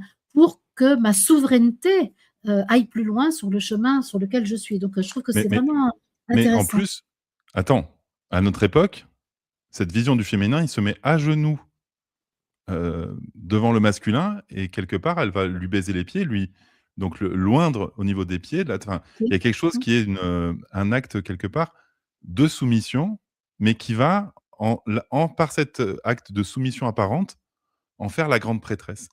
Oui, Et parce que au fond, quand tu dis ça, excuse-moi, c'est ouais, Dieu qui se prosterne devant l'homme. mais c'est pas que ça. Oui, mais tu vois à quel point à notre époque on est manipulé parce que quel féminin est capable envers son propre masculin de faire cet acte-là qui serait vu comme antiféministe, comme une régression par rapport à l'évolution actuelle, comme tu Oui, vois. Mais si on n'est pas prêt à faire ça, on n'est pas prêt à vivre cette transformation et oui, cette unification. Et en fait, on nous manipule pour ne jamais être tenté de faire ça parce que ce serait un renoncement à tous les combats. C'est limite, tu vois, déshonorer toutes les femmes qui sont battues pour le droit de vote et, et la libération et l'émancipation. Tu vois, mais c'est ça qui est fou. on sait aussi, bah, tu sais, c'est cette phrase d'Aragon qui dit la femme est Mm, l'avenir de l'homme, et on mm, sait aussi que finalement l'humanité ne pourra se métamorphoser mm. dans le sens de l'homme nouveau, pour aller vers l'homme nouveau, que si le féminin, alors la polarité féminine et donc par extension les femmes se reconnaissent pleinement dans leur divinité à part entière. Et donc justement là, ce que je viens de comprendre, et ça corrobore aussi le rôle de Marie-Madeleine, qui est la seule à reconnaître le ressuscité au sortir du tombeau, qui est la première à le reconnaître, parce que c'est sa fonction. C'est-à-dire qu'elle a une conscience bien plus vaste d'elle-même que les autres apôtres. Et elle a la conscience du Dieu qu'elle est. Et c'est pour ça quand Marie-Madeleine se prosterne devant Jésus, ça n'est pas une femme qui se prosterne devant Jésus, c'est l'incarnation de Dieu. Et elle est consciente qu'elle est l'incarnation de Dieu, comme Jésus a été conscient qu'il était l'incarnation de Dieu. Mais chacun va continuer cette incarnation divine à sa manière. Mais tu sais, on peut même le voir dans l'œuvre noire, l'œuvre rouge et l'œuvre blanc. Et si tu veux, cette prosternation, c'est comme ce qu'on appelle dans l'alchimie la putréfaction, c'est-à-dire c'est le moment où on s'approche de l'humus, hein, tu vois, donc c'est-à-dire de Mm, ce processus de décomposition qui est au niveau de la terre, du sol. mm, Et donc on a aussi tout ce mythe des Vierges noires, on en parlera peut-être après. Mais tu vois, dans cet acte-là, il y a l'idée de détruire aussi tout l'ego, hein, parce que finalement, il y a quelque chose de c'est ça. l'ordre de... Tu vois, on en a parlé ensemble, tu vois, c'est humble, humus, Mm, et humain. Et mm. donc, en fait, il y a comment l'humain va être humble en vivant l'humus, c'est-à-dire le processus de décomposition et de réémergence d'un nouvel humain. Et donc, si on n'est pas prêt à être de l'humus, on ne peut pas être un humain avec un grand H. Et ça, c'est très puissant parce que c'est contre-intuitif. Et pourtant, regarde, quand on prend Sri Aurobindo, qui, lui, va comprendre tout ce qu'il va comprendre depuis sa prison crasseuse de Calcutta en 1925, dans le noir total, c'est pareil, c'est de l'humus. Tu vois, on le voit bien qu'il y a un moment où il y a besoin d'aller vers cet humus. Et l'humilité, c'est être capable de s'allonger au sol et de se transformer en compost. C'est Oui. pas du tout d'avoir un ego spirituel déguisé en disant de jolies phrases pour dire non, non, je t'en prie. Tu vois, est-ce que ces gens qui se prétendent humbles sont capables de s'allonger dans Beh, la fange pour vivre ce il y a il y processus? a il y a un grand discernement à avoir parce que moi qui ai une histoire quand même avec ça, personnelle, hein, Mmh, mmh. c'est que très facilement je peux confondre humiliation et humilité et justement les féministes un peu comme ça, bas du plafond là, et ben, c'est ce qui se passe si tu veux. Elles disent: je ne peux pas par exemple comme Marie-Madeleine me prosterner aux pieds de Jésus parce que ce serait humiliant. Alors qu'en fait, c'est effectivement cette humilité et quand on dit humilité, on sait que la plus grande humilité, c'est de se reconnaître divin. C'est-à-dire que c'est arrêter de prétendre qu'on est autre chose que Dieu. En fait, c'est ça. Et quand Marie-Madeleine sait qu'elle est Dieu et qu'elle est mandatée, parce que là, dans un geste sacré, elle est Dieu et elle communique sa divinité aux racines même de son compagnon, de Jésus, tu vois, dans ce qu'il a de plus enraciné, de plus incarné. Et donc, elle sait qu'elle est Dieu, donc elle ne va pas être humiliée, elle ne peut pas être humiliée. Et donc, humblement, elle laisse de côté son humanité et elle accomplit ce que sa divinité l'a conduit à faire. Pour moi, c'est Mais ça l'humilité. au-delà de ça, c'est que, en fait, à ce moment-là, c'est l'ego qui se prosterne quelque part. Tu vois? C'est Oui, pas et c'est le tu vois? Ou tu pourrais appeler ça le psychisme ou tu vois? C'est cette part-là qui se prosterne et qui rentre en oui, résistance. Mais il n'y a la plus que part divine, elle l'identité. peut émerger que quand la part, voilà, égotique, à un moment, elle est brisée quelque part. Oui, parce Et que ce que tu appelles l'ego, je l'appelle l'identité, l'identification. ouais. Effectivement, l'identification à l'humaine, elle est chaos et elle est chaos. Elle est complètement intégrée dans le divin. Elle est même pas chaos en fait. Elle est complètement intégrée dans le divin. Elle n'a plus elle revendique plus rien. Et donc là, effectivement, c'est ce moment-là où la conscience décide que l'identification à l'humain est totalement intégrée dans le divin. Et c'est ça l'union aussi du féminin et du masculin, parce que on peut revenir là-dedans. Quand Marie-Madeleine, elle est cette entité spirituelle qui vient nous enseigner comment intégrer ensemble, c'est pas équilibrer, hein, c'est unifier le masculin et le féminin. C'est-à-dire, et sortir de la polarisation. Quand Marie-Madeleine fait ça, elle aide à sortir de la polarisation et à se hisser à l'étage de l'unité, en tout cas de mon point de vue.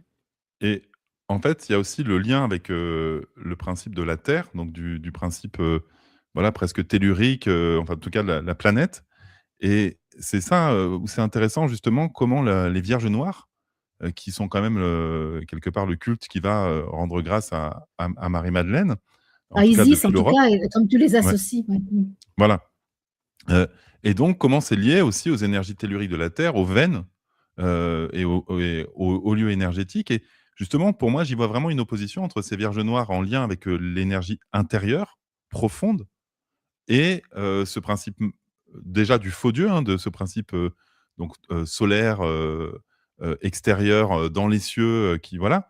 Et donc il y a vraiment comme un contre-pouvoir où on recomprend encore une fois, d'une autre manière, comment émerge ce principe divin depuis l'intérieur, donc que ça soit Oui, l'intérieur de la Terre ou c'est ça, l'intérieur du corps. Et c'est j'y vois ça. vraiment un parallèle entre, comme si la planète est un parallèle de notre corps, physique, en fait. Mmh.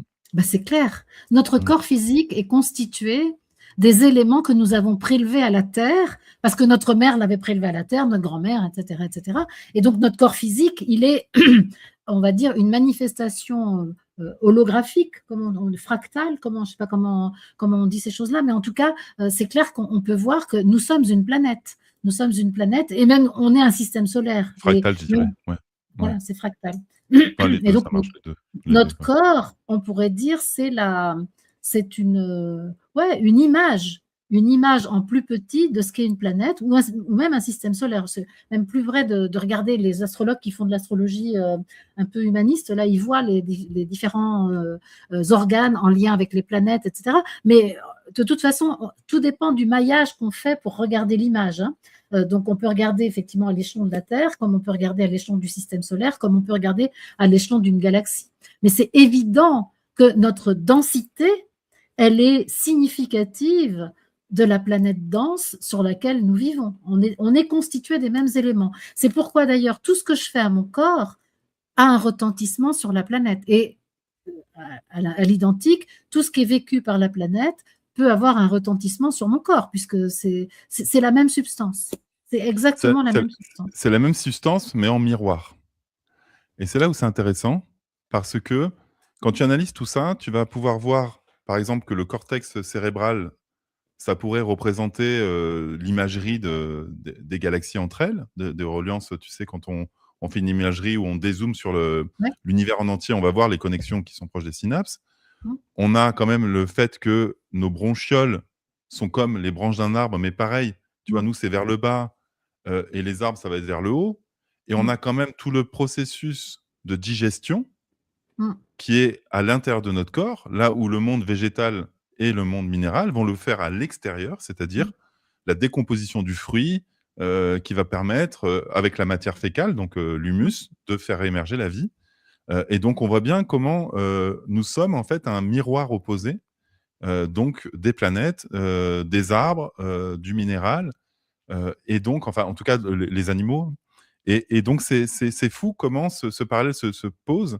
Et justement, c'est pas simplement, tu vois, c'est là où c'est intéressant, c'est pas simplement fractal ou holographique dans le sens où c'est de plus en plus petit. Il y a aussi un moment où nous formons un miroir de ça. Donc, il y a une Et complémentarité aussi. ouais, mais il y a presque une réflexion, tu vois, réflexion au sens un Oui, un reflet, reflet. et ce qui fait Un que tout est à reflet. l'envers. Pour nous, tout est à l'envers, en fait. Et c'est quand on comprend que, du coup, c'est là où on vient l'illusion, parce qu'on est tout le temps ballotté par des forces contraires, parce qu'on est à l'envers par rapport à tout le reste du vivant. Et donc, c'est pour ça qu'on a besoin de comprendre que tout va commencer par la putréfaction, parce que la vie, quand on voit un arbre fruitier, on le comprend bien, que si le fruit qui entoure la graine ne devient pas de l'humus, la vie ne va pas émerger. Mais chez nous, c'est plus compliqué, parce qu'on voudrait toucher le ciel. Mais en fait, on n'a pas besoin de toucher le ciel. Il faut d'abord toucher la terre et vivre ce processus pour renaître, si tu veux. Je pense que ce que tu es en train de dire, c'est qu'il y a une invitation à accepter totalement l'incarnation. Ce qui, pour quelqu'un qui se reconnaît dans sa dimension spirituelle, est parfois un petit peu difficile. Et Marie-Madeleine, justement, et Jésus, pour moi, ce sont deux êtres qui viennent nous dire, c'est par l'incarnation que se fait l'évolution. Ce que je dis même, dans ce que je perçois, c'est que on est face à un plafond de verre, si on regarde les choses dans les apparences, et qu'en fait, l'humain est tout le temps en train d'essayer d'atteindre un état, parce que moi, je connais pas grand monde qui va me dire, «J'ai pas envie d'être, bien, heureux, joyeux». Enfin, il y a un faible pourcentage des gens qui veulent le chaos, la destruction, mais ils sont très rares, on va dire, allez, c'est peut-être 1 même peut-être moins. Mais de manière générale, on a tous envie, de bonnes choses, de vertus dans notre vie, de joie, de bonheur, d'instants partagés, d'amour. Donc c'est simplement qu'on est souvent maladroit, quant à la direction, à vers, à tendre, oh, je suis fatigué. Enfin voilà, à tendre vers ça. Et en fait, eh ben, ça se comprend justement, et c'est là où moi j'ai adoré étudier l'alchimie, et on peut y voir un message alchimique, hein, de toute façon, dans ce mariage de cet être androgyne spirituel dont on parlait, de ces principes d'opposition. Et également, encore une fois, pour toucher ce que l'humain souhaite toucher, il doit accepter de se décomposer à ses illusions, et de laisser sa partie psychique, ou son personnage, ou voilà, l'identification, euh, venir se putréfier pour pouvoir émerger dans cet être nouveau. Et Ok. le message du Est-ce Christ est un que peu le même pour moi. Est-ce que justement, parce que moi je pense à quelque chose là, ça peut paraître très loin et j'ai envie pourtant qu'on se rapproche de ça. Je pense à la transfiguration. Mm. La transfiguration est fêtée le 6 août, là, c'est dans pas longtemps. Mm. Et donc, est-ce que la transfiguration pourrait être vu, enfin, je ne sais pas comment tu le vois toi, Sidney, je te pose la question, pourrait être vu comme une forme ultime de décomposition de la matière. Alors, toi, tu parles de putréfaction, mais est-ce que ça ne revient pas au même? En tout cas, la crucifixion est une première étape, un petit peu comme si on allait, prendre la chair et la ramollir un petit peu, tu vois? Comme, on peut le voir, moi je sais que j'ai fait quelquefois des cérémonies et tu viens, taper la matière pour la ramollir, en faire des voilà, Mmh. en faire des petits copeaux. Donc pour moi la crucifixion et tout le chemin de croix, hein, et puis voilà, tous les sévices que vont subir Jésus vont être là pour ramollir sa matière et lui permettre en tout cas de petit à petit se désidentifier, hein, quelque part de ce Oui. corps et donc préparer à ça. Après je n'ai pas la réponse quant à ce que tu dis, mais pour moi en tout cas, c'est l'étape d'avant, c'est la crucifixion. Et si Mmh. c'était pour ramollir son psychisme? Ah, c'est possible. Ouais, ouais. Parce qu'au fond, c'est les 2 même. C'est-à-dire que les deux paramètres, les 2 indicateurs de l'incarnation, c'est le corps physique dense et c'est, le psychisme, sachant que l'esprit, lui, le corps spirituel, il est inclus là-dedans. Et il me semble, en fait, parce qu'à l'instar de Jésus, c'est cette fusion du corps physique et du corps de lumière. C'est vers ça qu'il nous enseigne tous les 2 à aller. Et Jésus le fait d'abord par la transfiguration, c'est ça qui est intéressant, et ensuite par la crucifixion. Dans la chronologie, si tu veux, il fait d'abord l'expérience de la transfiguration au mont Tabor, et Ah oui, bon, il continue d'aller faire ses petites affaires, et ensuite il va mourir sur la croix. ouais. C'est-à-dire que quelque part, il nous dit, vous voyez, vous avez la gestion de ces particules-là terrestres dont vous êtes constitués, mais ne vous arrêtez pas à la forme. Ne vous arrêtez pas à cette forme dans laquelle vous êtes, parce que sinon vous allez vous tromper, vous allez vous illusionner. Et d'ailleurs, je crois qu'elle le dit, Marie, là, dans je pense qu'elle le dit, enfin, en tout cas, elle dit qu'on est appelé à devenir anthropos, l'homme nouveau. Et cet anthropos, il fusionne son corps de lumière et son corps de chair, et c'est la conscience, ce qui dit je en nous, l'instance qui gère l'incarnation, qui va être aux commandes de ça. Et pour que cette conscience soit aux commandes de ça, il faut qu'elle accepte totalement de s'affranchir du monde de la forme. Et en ce sens, je te rejoins, Sidney, accepter une décomposition totale de la personne. Parce que de mon point de vue, on est quand même assez bien habitué à envisager que notre corps se délabre après notre mort et que on pourrisse, etc., et que les éléments reviennent à la terre. Par contre, on est beaucoup moins à l'aise avec l'idée que tout à coup, là, comme ça, sur décision inspirée par mon être divin, tout à coup, je n'ai plus de forme et je me retrouve être de lumière. C'est quand même ce qui arrive à Jésus. Ouais. Ça fout les jetons, ça, non? Et je dirais que c'est même, pour moi, Siddhartha avec Bouddha qui ouvre la voie de ça. Avec, l'ascétisme, avec, tu vois, cette espèce de rigueur pour se porter au corps, donc c'est quand même 500-600 ans avant Jésus. Pour moi, il ouvre la Oui, voie justement, à pousser son corps à l'extrême, pour ne plus, s'identifier avec le corps absolument. et en même temps, c'est paradoxal parce que en même temps, il faut vivre ce double mouvement, c'est-à-dire, à un moment, ne pas croire qu'on n'est que de la conscience, parce que ce serait, justement ce plafond de verre dont je parlais depuis tout à l'heure. Oui, Fuir le oui. corps n'est pas le chemin. Et c'est là où il faut faire attention aux pièges, en fait. Et je Non. pense que c'est là où il y a un faux ami depuis le début et on se manipule, le psychisme nous manipule en nous faisant croire que Absolument. ce que tu dis, c'est fuir le corps, en fait et c'est pas ça. Mais c'est l'inverse, c'est Oui, complètement l'inverse. C'est-à-dire que, justement, c'est totalement l'inverse. C'est-à-dire ma conscience, et Marie-Madeleine nous le dit, Jésus nous le dit, ma conscience est invitée à gérer l'incarnation. Ma conscience humaine, hein, parce que je sais que on n'a pas la même mmh, terminologie. Toi, quand tu parles de la conscience, tu parles de Dieu. Et moi, quand je parle de la conscience, je parle plutôt de ce qui dit je en moi et qui mmh, rejoint Dieu, hein. mmh, Et donc, on va dire, ce qui dit je en moi est invité à me maintenir dans l'incarnation et à la gérer avec l'inspiration de ma divinité. Mais mmh, ma divinité veut l'incarnation. Donc ma conscience humaine a intérêt à être d'accord avec ma divinité, avec ouais, l'essence divine. ouais, ouais, ouais. Donc c'est justement parce que Steiner dirait que ce serait très luciférien que de vouloir être pur esprit. Et ce serait très arimanien que de vouloir être un homme amélioré, augmenté et moralement devenu impeccable. Sri Aurobindo dit ça aussi. Il dit on ne veut pas un surhomme très moral, très... Non, c'est pas ça. On veut au contraire un homme qui est à la fois homme et à la fois Dieu. En tout cas, ça se fait, selon moi, par des étapes.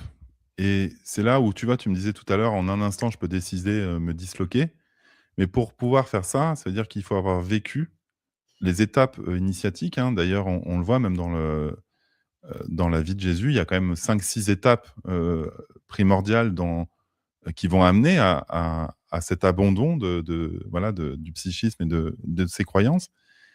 Et c'est ça qu'on oublie à l'heure actuelle, c'est qu'on voudrait que tout arrive de manière simple et on se dit: «OK, je veux bien méditer 3 minutes et puis à un moment, arriver à l'état de compréhension ultime». Mais en fait, c'est des étapes, c'est des processus, c'est long, c'est difficile, mais tu vas me dire le contraire. Mais pour moi, On me voit venir. en tout cas, c'est des étapes qui sont importantes parce que c'est comme si ça nous remet dans le Mm, sacré. Tu vois, il y a quelque chose de mm, l'ordre du sacré de vivre chaque étape une par une, mm. de la conscientiser, de la vivre à l'intérieur et pas de souhaiter, parce que le chemin est aussi important pour moi que l'arrivée, en tout cas. Ok. Est-ce que tu as déjà rencontré des vieux cons et des jeunes sages? Développe. Bah, c'est-à-dire que c'est pas forcément parce qu'il y a plein de gens qui passent leur vie à empiler des expériences sans Ouais. jamais tirer les enseignements qu'ils peuvent en tirer.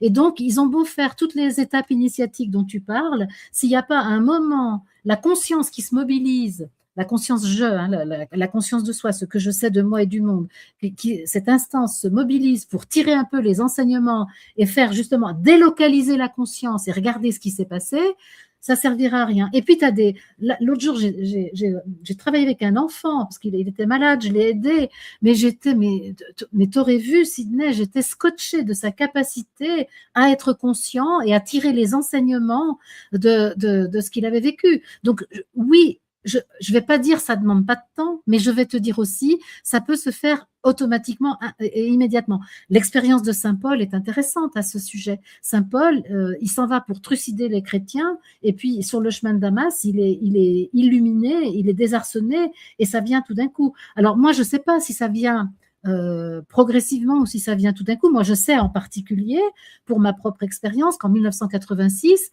il a suffi d'un instant pour que je voie la lumière, par exemple. Ça ne veut pas dire, par contre, ça ne veut pas dire que je suis devenue une sage. Hein. Ça ne veut pas dire que je suis devenue un grand maître initié, etc., etc. J'ai juste fait un pas supplémentaire dans mon existence pour vivre un peu autrement. Et Pour donc, moi, moi, ce que je crois, ouais. tu as parlé des grands initiés, on a parlé de la vie des maîtres, c'est-à-dire que tout ce qui a été fait par un certain nombre d'humains jusqu'à aujourd'hui, eh bien, c'est dans le champ informationnel et tout le monde peut en bénéficier. Ouais, moi, je dis pas qu'il faut du temps, je dis qu'il y a des étapes et que ça se fait, comme, voilà, on arrive petit à petit avec des paliers. Heu, Moi, j'ai rencontré des gens qui avaient vécu des états comme ça d'illumination, mais ils n'étaient pas préparés à ça. Et là, il y a un effondrement total, si tu veux, du psychisme, brutal. Oui, C'est comme oui, certaines personnes qui auraient, par exemple, je sais pas, des montées de Kundalini, d'un coup, oui, ultra violentes et qui, vont en souffrir pendant des années. Heu, Si tu veux, vivre une expérience quand on n'est pas prêt, peut avoir des conséquences beaucoup plus négatives, et néfastes. Alors oui, il y a toujours des contre-exemples. On peut dire qu'il y a un enfant va voilà, mais est-ce que cet enfant que tu as croisé, quel adulte ce sera? Est-ce que si tu le recroises adulte, il aura la même sagesse? Tu vois, c'est pas évident. pas Heu, sûr. voilà, c'est pas sûr. Moi, je crois aux étapes et tu vois, c'est un petit peu moi, ce que j'ai vécu, c'est au début, tu sais, tu montes un peu des marches et tu dis: «Ouais, c'est génial», c'est ce que j'appelle le 1-2-3, tu vois? C'est le moment où tu découvres, des premiers outils et tu dis: «Ah mais je peux faire ça, puis j'ai telle capacité», puis et en fait, tu t'enfermes dans des systèmes: «Ah tiens, je vais prendre mon pendule à chaque fois que je vais me poser une question et puis, je vais, invoquer, tel archange et puis» mais ça, c'est un moment, c'est le 1, tu vois? Le 2, c'est d'un coup, tu arrives, tout est l'unité. Il y a plus de séparation, tout est l'un, voilà et je n'ai plus besoin de tout ça, c'est l'unité et après tu reviens dans le détail. Parce Mm. qu'il y a l'expérience d'être vivant. Parce que OK, tu as tout compris, tu es dans l'unité, mais après tu vis quelle vie? Ah bah oui, c'est et donc là, tu reviens dans la et tu vois? Et je pense que et il y en a peut-être 6, 7, 8, 10 des étapes comme ça, tu vois? Et j'en suis là où j'en suis, mais le chemin est hyper génial, tu vois? C'est-à-dire, vivre chaque étape, c'est un cadeau. Il y a pas besoin de courir pour arriver tout de suite à l'arrivée, quoi, tu vois, à mon Est-ce que sens. les alors, tout dépend, parce que je pense que je suis quand même à peu près d'accord avec toi. Là où je dis qu'il y a quelque chose à voir actuellement, c'est arrêter de croire qu'il faut faire des efforts. Si tu veux, c'est ça. Parce qu'on croit justement, le psychisme adore qu'on fasse des efforts. Moi, j'aime bien l'idée, l'autre jour, j'ai fait une émission avec Icaros sur les 5 niveaux de vérité. Et donc, je pense qu'on vit sur les 5 niveaux de vérité en même temps. Tu vois? Et que c'est pas linéaire, ce chemin. Et c'est en spirale. Et qu'il peut m'arriver de buter, par exemple, sur un niveau 3, là, où je suis complètement emberlificotée dans les forces astrales, et en même temps, je peux avoir le secours de la partie de moi qui a déjà accédé au 5e niveau de vérité. Tu vois ce que je veux dire?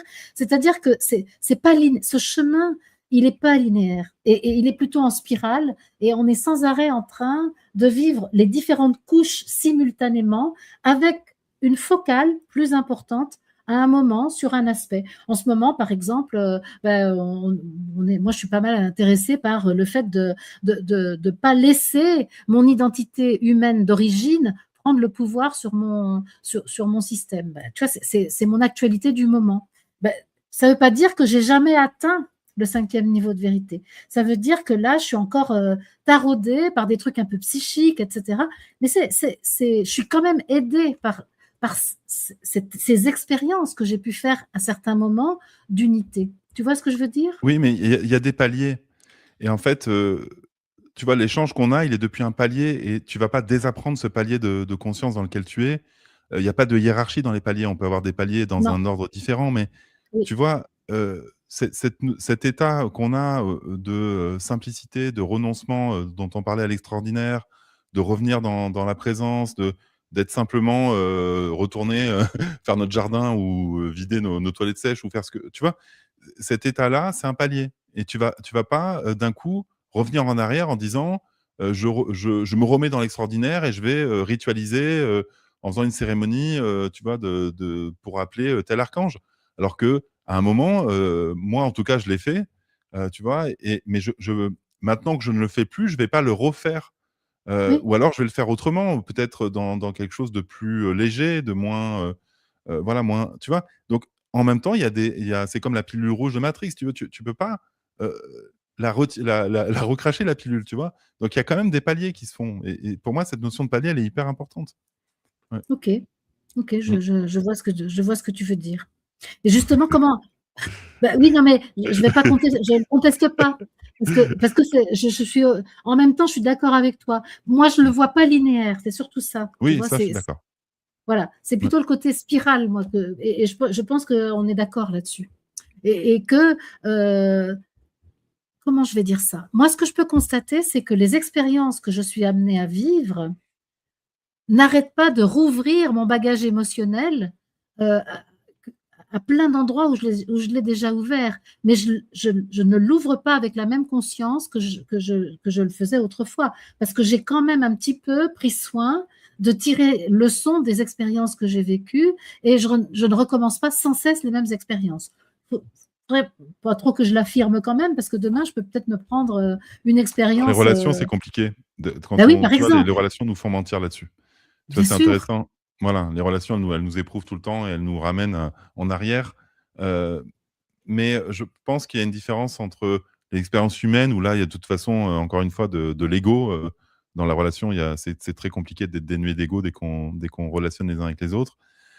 Mais en même temps, moi, je parle plutôt dans un processus intérieur qui ne prémunit pas, qui ne Oui, vaccine oui, pas de retomber en arrière dans les relations, voilà. c'est Moi, j'ai clair. voilà, j'ai vécu 3 ans, seul avec moi-même, enfin sur une île où j'étais super bien, j'avais tout compris, hein. Dès que je suis retourné en relation, j'ai fait genre: «Ah ouais! En fait, il s'est rien passé, j'ai pas du tout évolué, j'ai même Et revenu régressé au sur certains points». laboratoire. Ben oui, c'est ça. Voilà, c'est Ben ça, oui, c'est ouais, ça. Heu, c'est sûr. Ça me fait penser un petit peu au visuel qui a servi, ce soir, de fond à la vignette et cette, Madeleine pénitente, tu sais, qui est issue un petit peu du tableau de Georges de la Tour, où on a cette Madeleine, avec une bougie. Alors des fois, il y a un miroir, des fois, il y a pas de miroir, avec ce livre, cette bougie et ce crâne. Et justement, je pense qu'il y a, quelque chose d'assez initiatique, donc ce tableau, il est tu vois, de 1600, enfin du 15e siècle, 1600 et quelques, 1640-50, je crois. C'est le 17e alors. Et Mmh. C'est voilà, pardon. 1600, c'est 17e. Mmh. Ouais, excuse-moi, je m'inverse à chaque fois. Mmh. 17e. Mmh. Et du coup, on est, sur cette idée, voilà, de ces 3 principes et on peut Mmh. retrouver encore ces 3 principes, hein. On le trouve dans cette trinité, donc crâne, bougie, livre. Et toi, qu'est-ce que ça t'évoque justement, cette triple, enfin ce triple mystère hein, quelque part, voilà? Bah, alors dans les symboles, je serais assez peu, riche là-dessus parce que bon la bougie c'est la lumière, hein, je pense donc c'est le divin je pense, le livre c'est la connaissance et le crâne alors justement le crâne je crois que c'est aussi Bah, quelque chose c'est quelque chose qui est vide et qui, peut se remplir et c'est aussi de ce qu'on l'impermanence, tu vois? L'impermanence c'est ça, et c'est, ben, aussi le siège de l'éphémère, l'ego, tu vois? ouais. Enfin, en tout cas, c'est le siège ouais, on De peut le comprendre. Ouais, l'identification à l'humain ouais, c'est et au ça. psychisme. Ouais, c'est Oui, ça. en fait, c'est Mmh. notre tête, qui nous identifie, plus que C'est notre, ça. corps. C'est Ouais, ça, c'est ouais. ça et donc justement, Marie-Madeleine, parce que pour revenir à elle justement, un des messages qu'elle donne, c'est que par la connaissance intérieure, on atteint la lumière. Donc c'est vraiment intéressant et évidemment, je pense que ce peintre a été inspiré pour rappeler ça et pour nous montrer qu'elle nous dit bien qu'on a un choix, de s'identifier, au crâne, de s'identifier au savoir extérieur ou bien d'aller vers la lumière qu'on contient à l'intérieur. Oui, Et c'est toi, ça, comment c'est tu ça. le vois? Hein? Et toi, comment le vois-tu?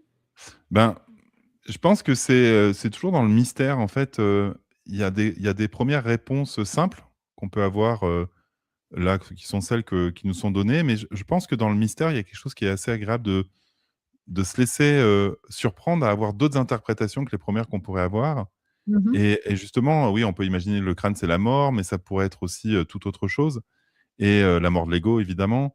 Et ce qui est intéressant, c'est, par exemple, que dans une des représentations, il y a la bougie qui est face à un miroir et qui se reflète elle-même et donc tu as 2 bougies quelque part, tu as Mmh. et ça, du coup, là, tu commences à ouvrir une porte.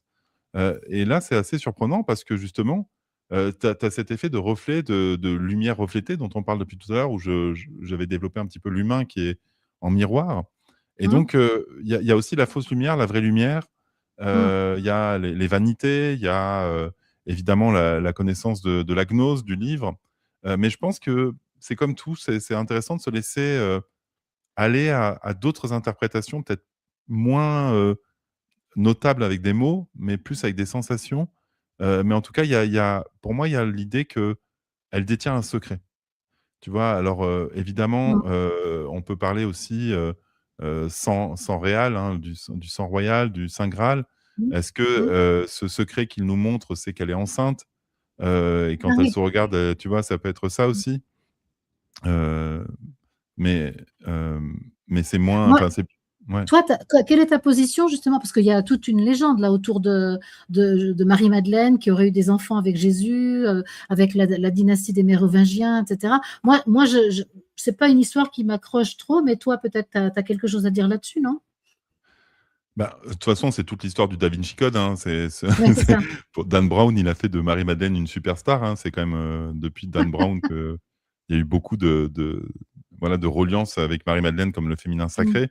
Je pense qu'avant Dan Brown, les gens, étaient enfin, tu vois, j'ai pas le souvenir, dans les années 70, que c'était, tel engouement pour Marie-Madeleine. Je pense que c'est venu beaucoup avec, le Da Vinci Code Oh, et puis quand cette, même avec les livres de Daniel Leroy et Anne Gévaudan oui, malgré tout. Parce que quand oui, même de mémoire oui, d'Esséniens, c'est vrai, chacun de ce temps-là, qu'ont c'est vrai, bercé quand même les années 80 là, ça c'est c'est quand c'est vrai. même parce que là on découvre quand même, il faut bien reconnaître Il y avait que Anna, grand-mère de Jésus aussi. Il y a eu, voilà, oui, oui, c'est il y a ça. eu quelques Il y a livres eu comme tous ça. ces livres-là qui ont donné de Jésus une autre image, que Oui, celle que les religions avaient donnée. Mais effectivement, le Da Vinci Code a sûrement, oui. Bah, scellé en cette tout cas, il y a révélation. cette idée de couple sacré. C'est-à-dire que là, il y a même je sais plus si c'est il y a un autre livre comme ça où on parle de la sexualité sacrée, Mmh, de Jésus et de Marie-Madeleine, je j'ai plus le titre mmh, il m'échappe. Et donc il y a vraiment cette idée justement de ce couple, bah, des parèdres, hein, tu vois, dont on parlait un petit peu en préparation Oui. et qu'on peut associer avec, Shiva Shakti, avec, Isis Osiris, avec Je te plein d'autres, propose de définir, parce que moi je ne connaissais pas la définition exacte du mot parèdre, et je suis sûre que dans notre assemblée, il y en a d'autres qui sont comme moi. Maintenant, ça y est, je connais. Mais toi, tu peux peut-être définir le bah, mot parèdre. parèdre, c'est, à la fois être, frères et sœurs, à la fois être jumeaux et à la fois être, en couple, c'est particulier et donc d'incarner comme ça un principe qui serait une totale, symétrie, parfaite, tu vois? Qui viendrait du même ventre, du qui partagerait les mêmes gènes et qui en même temps incarnerait, des principes opposés et ça nous ramène évidemment, à l'être androgyne, parfait de Platon dans le Timée, mais également, à cette notion de voilà, de divinité et dans Et dans le le dans parèdre, moi il y a hein? une figure principale et une figure secondaire quand même dans le parèdre. C'est-à-dire qu'il y a une divinité avérée et puis une figure secondaire qui lui est associée, si j'ai bien compris, hein. Il y a un petit peu ça, mais tu vois, si tu prends par exemple, les parèdres les plus célèbres, c'est Isis, Osiris et Oui, Seth, Nephthys et donc c'est ils sont 4, hein, donc 2 par 2 et donc eux, ils représentent, un double, tu vois, c'est pour moi, c'est ceux de la matière et ceux du monde à l'envers, donc qui vont être le monde des morts, tu vois? Seth et Nephthys vont quand même œuvrer, dans de l'autre côté. Il y a quand même, lié au principe de création du monde. Oui, on pourrait dire ça, mais par exemple, est-ce que Osiris est plus important qu'Isis? Est-ce que tu vois? Oui, ça c'est possible qu'il y en a un des 2 qui fasse l'autre, mais je pense qu'il y a plusieurs définitions. Si on est chez les Égyptiens ah ou oui, si on est chez d'accord. la gnose chrétienne, on va pas du tout avoir le même, la même Mmh. définition. En tout cas, ce qui est intéressant, c'est à un moment où on resexualise Jésus. On Mmh. resexualise, Marie-Madeleine et on nous parle aussi d'une transcendance, Mmh. par la sexualité et par, le fait d'atteindre des états, de conscience particuliers à travers l'acte charnel, et ça, c'est quand même nouveau et évidemment que ça, c'était pas là avant et avant les années 70, en tout cas, on se serait jamais permis, de dire ça et ça aurait été même, tu vois, au minimum un blasphème, voire, tu vois, Ouais, genre ouais. voilà, une grosse trahison et donc c'est quand même ça fait que 50 ans qu'on commence à sexualiser Jésus, et avec Marie-Madeleine donc même si, ça existait, hein, mais voilà. Donc je trouve que c'est important en tout cas Bah, de dans d'en parler. l'évangile de Marie, il est dit justement que, il me semble que c'est dans cet évangile-là, ou c'est peut-être dans celui de Philippe, où il est dit qu'il embrasse Marie-Madeleine sur la bouche et qu'ils ont des gestes intimes, justement. Alors tu comprends bien pourquoi l'Église qui voulait, pour des raisons diverses et variées, probablement, inciter à l'abstinence sexuelle, mais pour plein de raisons, hein, qui Ouais, sont ouais. pas forcément religieuses, pas forcément spirituelles, bah, il n'y avait pas du tout intérêt à présenter Jésus comme quelqu'un, comme un homme normal en fait. Il faut bien se dire que pour vendre, avec des guillemets, Mmh, l'idée de l'Église et du dogme, il fallait avoir un surhomme. On mmh. peut pas, on n'allait pas faire une église avec quelqu'un d'ordinaire comme toi et moi. Donc il fallait qu'il fasse des miracles, qu'il n'ait pas de sexualité, qu'il n'ait pas de sentiments, qu'il n'ait pas d'émotions, qu'il n'ait pas d'ego, etc. Or c'est pas vrai. Moi, ce que je sais de Jésus, et pour avoir, je veux dire, communié avec son entité spirituelle bien souvent, c'est que justement, ce qu'il a de plus à nous apporter, c'est son expérience humaine. C'est le fait d'avoir été en colère, c'est le fait d'avoir eu peur, c'est le fait d'avoir eu des sentiments, avoir eu toutes sortes de choses que nous, on connaît aussi. Et c'est là où il vient nous enseigner comment le Christ est venu à sa rescousse pour pouvoir vivre sa condition humaine. Et Mais Marie-Madeleine aussi. mais parce que c'est l'animal qui copule. Tu vois, c'est la part Ouais, animale qui copule parce que, ouais, le divin, il copule pas. Il est pas de pulsion, il bah est oui, pas soumis à des forces qui sont plus fortes, que lui, qui sont, un désir, tu vois, qui a besoin d'être assouvi et c'est depuis le début comment on a essayé de gommer l'animal en disant: «C'est l'animal qui nous empêche d'être divin. On mmh, va réduire tous les traits de cet animal en se civilisant, en s'habillant, en lisant, en communiquant de manière, tu vois, avec de la prose, voilà donc si je fais de la poésie, ça fait pas de moi un animal, tu vois? Si je suis éloquent et que je parle latin, les animaux le font pas, et du coup, il y a quand même un moment et on est en train de tous comprendre que cette part animale, elle est la clé. Elle est pas, ce qui a besoin d'être fui, elle est le passage et c'est là où, en fait, c'est intéressant mais comment? Parce que malgré tout, c'est une force presque, tu vois, nucléaire. C'est-à-dire que, il ne s'agit pas de s'amuser avec en disant, «Je vais la maîtriser, je vais la chevaucher et tout va bien se passer», voilà, parce que encore une fois, moi, je vois des gros dangers, par exemple, dans tout ce mouvement, pseudo-tantrique, tu vois, où on va faire des stages, tu vois, en simulant même des actes, en disant: «Beh, on reste habillé, donc c'est OK». Non, c'est pas OK Si tu et en voyais fait si tu voilà, voyais l'égrégore qu'il y a autour du tantra, Sydney, ouais, je sais. moi je le regarde, hein, je le Ouais. vois et je Mmh. peux te dire, là vraiment, je peux dire que je le vois parce que Mmh. ouais, mais c'est terrible, c'est Ouais. terrible. Oui. Et en tout cas, c'est l'endroit où les entités se régalent pour venir, s'immiscer dans les corps et faire partie de la fête, quoi. Il y a tout un monde invisible qui est là, dans Ça ces crée une moments-là. faune, ça Ouais, alimente la faune, ouais, absolument. voilà. Mmh. Donc mais malgré tout, tu vois, on voit donc pendant des siècles, on efface l'animal et là, depuis, allez, 50 ans, on réintroduit la sexualité en disant: «Non, la sexualité pour nous ramener vers Dieu, la preuve, les Indiens l'ont fait ou les Chinois ou que sais-je ou voilà, en Asie, ils l'ont fait, pourquoi pas, dans d'autres cultures et en tout cas, on ne sait pas comment se positionner. Par exemple, tu vois, les Arabes, ils vont, dire: «Non, on voile les femmes parce que sinon on va être tentés». Mmh. I voilà, il y a plein de bon, je vais faire attention à ce que je dis, mais il y a plein de directions possibles, mais en tout cas, il y a toujours eu une complexité à se positionner vis-à-vis de la sexualité. Est-ce que ça nous éloigne de Dieu ou est-ce que ça nous en rapproche? Dieu est amour, on est tous émergés depuis, un acte charnel. La vie, c'est l'acte charnel, sinon il y a pas de vie.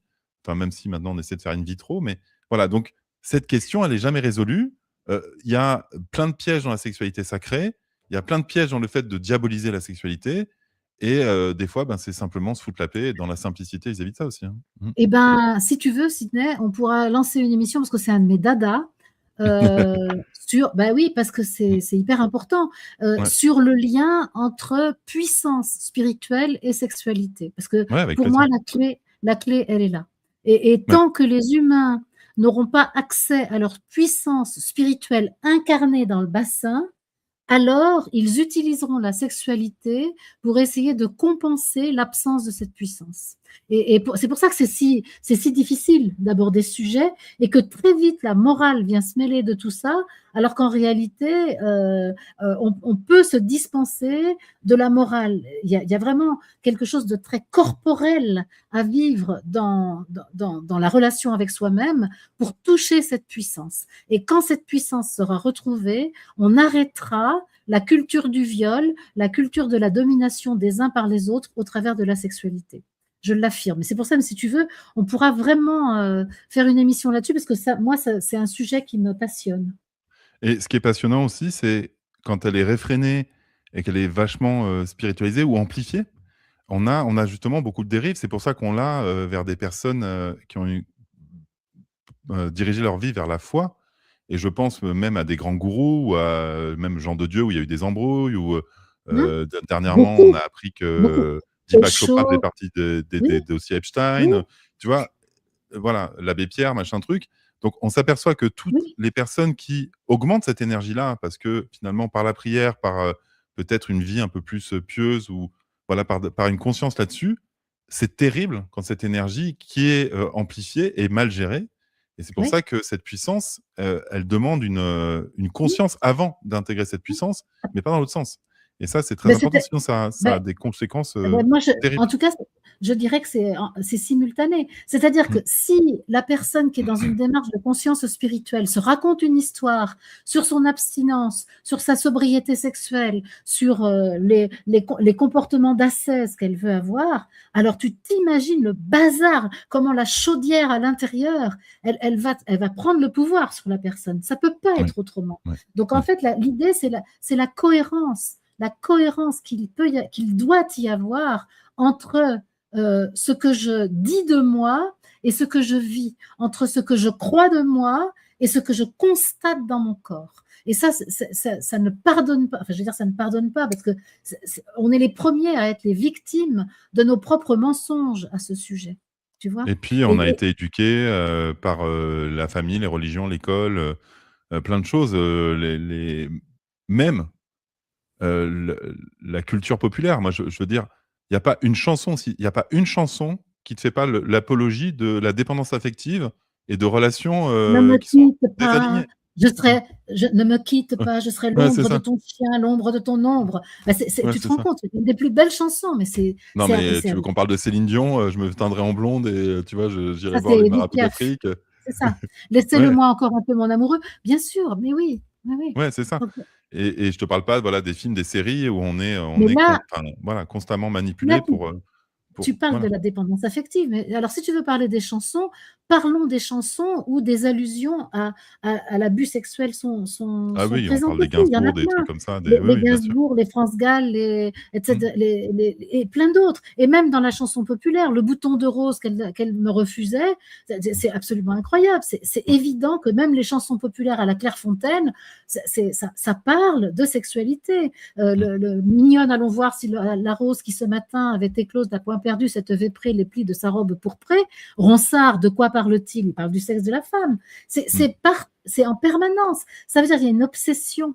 Alors, c'est marrant qu'on parle de ça avec Marie-Madeleine, parce que pour moi, elle n'est pas prostituée, Marie-Madeleine. Probablement, elle est une initiée de la tradition égyptienne en matière de sexualité.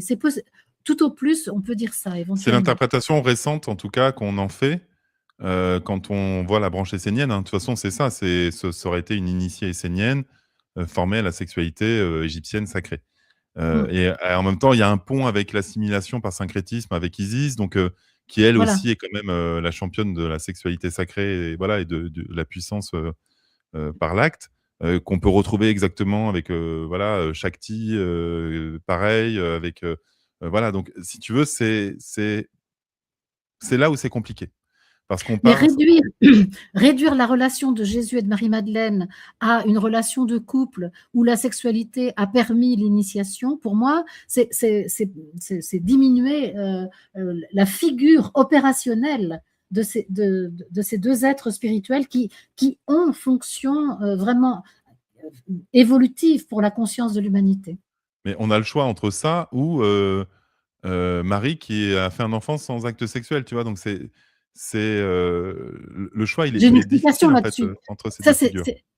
c'est le narratif qui est construit par l'Église. En fait, Oui, quand Marie est vierge, elle est vierge au niveau de la conscience, elle n'est pas vierge physiquement, tout de même.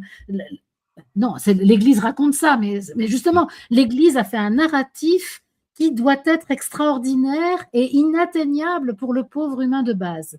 Donc, on te raconte que Marie elle a fait de la théogamie. Alors, pourquoi pas? Parce qu'effectivement, on peut s'imaginer tout à fait que si Dieu, le divin, le principe créateur, veut engendrer sans passer par la sexualité, à la limite, c'est tout à fait possible. Moi, c'est pas ça le problème. Mais sauf que je sais que ça n'est pas vrai. C'est-à-dire que je sais que l'Église a utilisé cette chose-là. La virginité de Marie est une virginité de la conscience. C'est pas une virginité du corps. L'immaculée conception de Marie, Marie est conçue de manière immaculée par Joachim et Anna. Ça veut dire quoi? Que Joachim et Anna sont conscients dans l'acte sexuel qu'ils font, qu'ils sont en train de donner la possibilité à l'entité spirituelle de Marie de s'incarner. Et c'est en ce sens-là qu'elle est immaculée conception. Et elle, à son tour, ayant bénéficié de cette conscience totale de ses parents pour sa propre conception, va pouvoir rester vierge dans sa conscience, c'est-à-dire ne pas s'identifier à l'humain lorsqu'elle va être enceinte de Jésus. Elle va recommencer cette conception immaculée de Jésus avec Joseph. Bon, de mon point de vue, avec Joseph. si tu veux, c'est toujours la question des miracles auxquels on est capable d'adhérer ou pas. Hmm. Celui-là, il est très dur à adhérer, mais rendre voyant un aveugle, ça me paraît pas plus complexe à adhérer.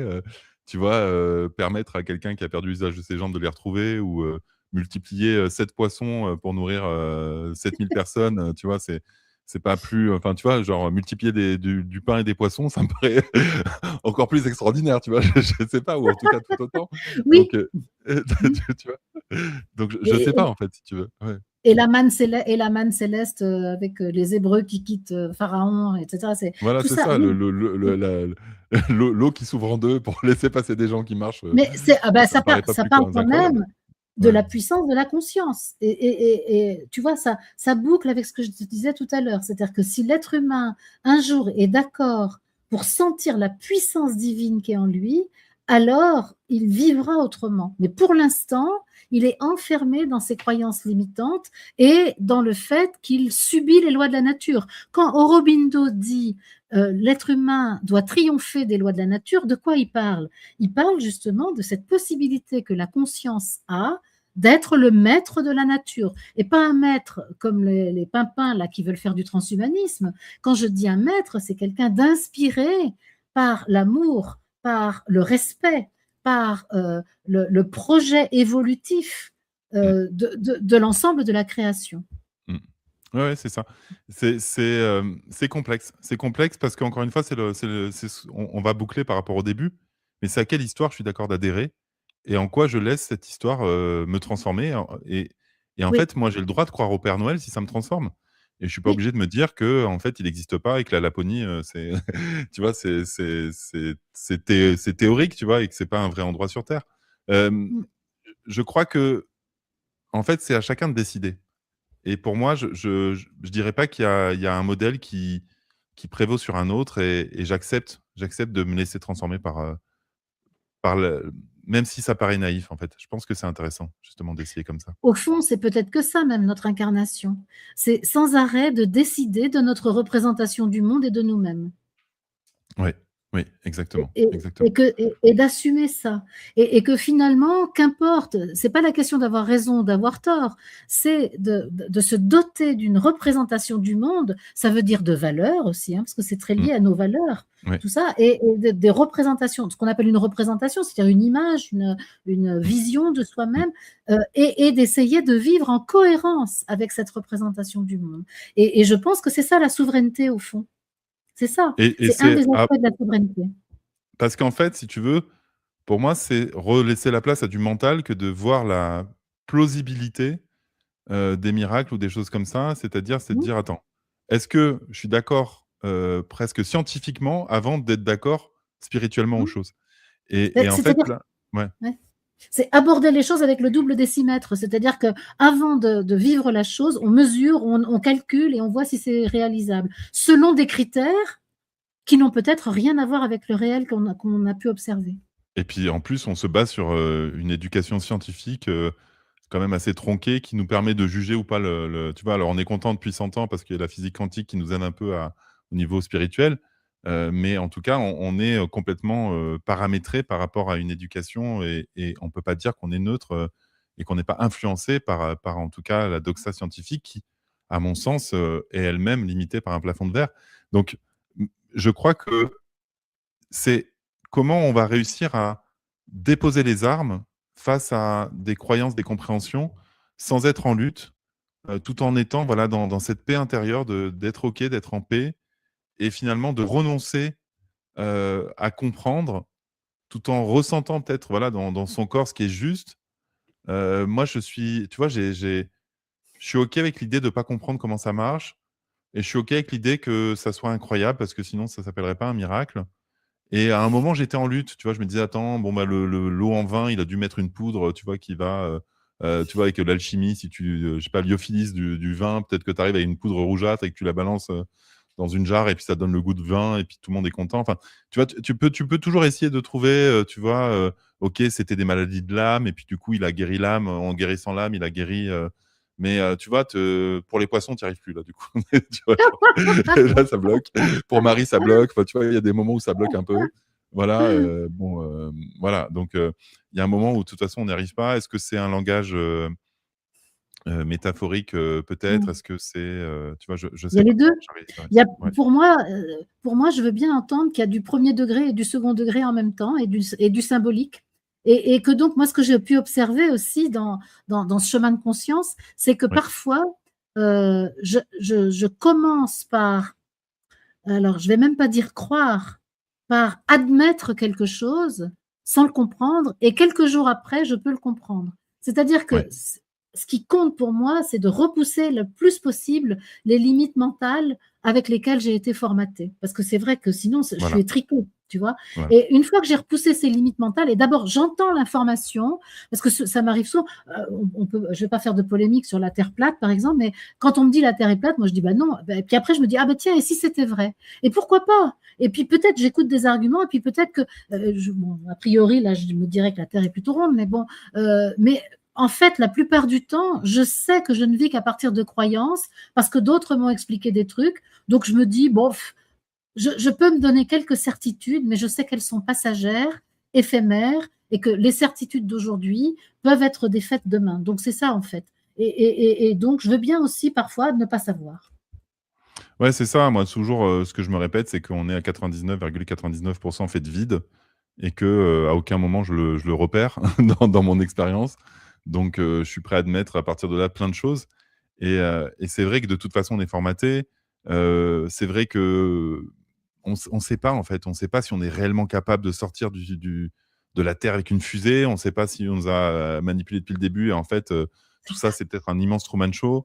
On ne sait pas si on est le fruit d'une expérience où des araignées et des mantes religieuses géantes nous observent en se marrant et tu vois, en disant: «Ah ah ah, ils sont bien cons, nos fourmis de laboratoire», dans l'expérience Mmh. qu'on a fait. Donc c'est très intéressant, mais je crois qu'il y a une part de moi qui a renoncé. Et en renonçant, j'ai trouvé cette paix où c'est OK, en fait. Enfin, tu vois, c'est pas un renoncement comme avant. C'est vraiment un renoncement où ça me met en paix et je suis OK Mmh. avec tout ça et je me lève bien le matin, je suis heureux et ça me va, tu vois? Et je pense que j'en suis là, mais avant, c'était pas le cas. J'étais beaucoup plus Mmh. fougueux à essayer de tout décrypter, en fait. Mmh. Mmh mh. Bah, je pense que je peux dire la même chose, il y a des choses sur lesquelles j'ai encore besoin de certitude, parce que c'est comme des piliers sur lesquels je pose les pieds, et il y a des choses où c'est pas besoin d'avoir des certitudes, en fait. Et Ouais, puis c'est des croyances, la plupart du temps, ce sont des croyances. Moi, quand je vois le nombre de choses, auxquelles j'ai cru, par exemple au niveau de l'écologie, au niveau de la politique, au niveau, et comment je vois aujourd'hui que tout ça, ce n'était que des histoires qui étaient racontées et qui me séduisaient. Bah, alors là, je deviens un peu plus prudente aussi sur les ouais, certitudes que je ouais, fais miennes, tu vois? ouais, Donc ouais, c'est ouais, intéressant justement cette évolution du monde et ces révélations qui ont lieu. ouais, ouais. Mmh. Écoute, je pense que voilà, on a fait le tour. Si c'est bon pour toi, on va peut-être faire une petite conclusion. En tout cas, Ouais, sachez que quand on s'appelle avec Marie-Odile, on a ce genre de conversation au oui, téléphone. c'est ça. On est totalement naturel. Ne croyez pas que on a été comme on est, quoi. Voilà, quand on s'appelle, c'est ça, mais je pense qu'on est encore plus, peut-être On encore plus on speed. prend en général le prétexte de s'appeler parce qu'on a quelque chose qu'on veut faire ensemble, comme cette Mais on parle de émission par toute autre chose. exemple, mais pendant ça peut pas durer moins d'1 heure, et c'est toujours ce genre de conversation. On devrait les enregistrer des fois, ouais. Mais merci en tout cas les amis. Alors on n'a pas pris beaucoup de questions, on s'en excuse. J'essaie de voir s'il y en a qui sont, pertinentes par rapport à la conclusion, mais, Bah, hem, ça me permet de remercier Marina qui a été, aux manettes yes, pour ouais, regarder les questions justement. Merci Marina. ouais, merci et Mmh. ben, pour l'instant, voilà, c'était un peu, voilà, sur le moment, mais je dirais que, voilà, en conclusion, en tout cas, voilà, bah, peut-être si tu veux faire, voilà, une petite mot de la fin avec, plaisir, puis je ferai le même exercice, Ouais, ce que je vais peut-être pour conclure, je vais simplement dire que pour reparler, de Marie-Madeleine, c'est que pour moi, c'est un être, c'est une entité spirituelle qui s'est incarnée en même temps que Jésus et qui nous invite à aimer l'incarnation et à devenir souverain dans l'incarnation. Donc pour moi, c'est ça qui m'intéresse dans Marie-Madeleine, parce que justement, elle amène à se questionner sur l'aspect humain de Jésus, son propre aspect humain. Et puis, je voudrais quand même dire que le jour où j'ai pris conscience que c'est elle qui a vu le ressuscité à la sortie du tombeau, en tout cas c'est comme ça que ça nous est raconté, eh bien je me suis dit oui, elle, c'est le témoin de l'homme nouveau, parce que le ressuscité,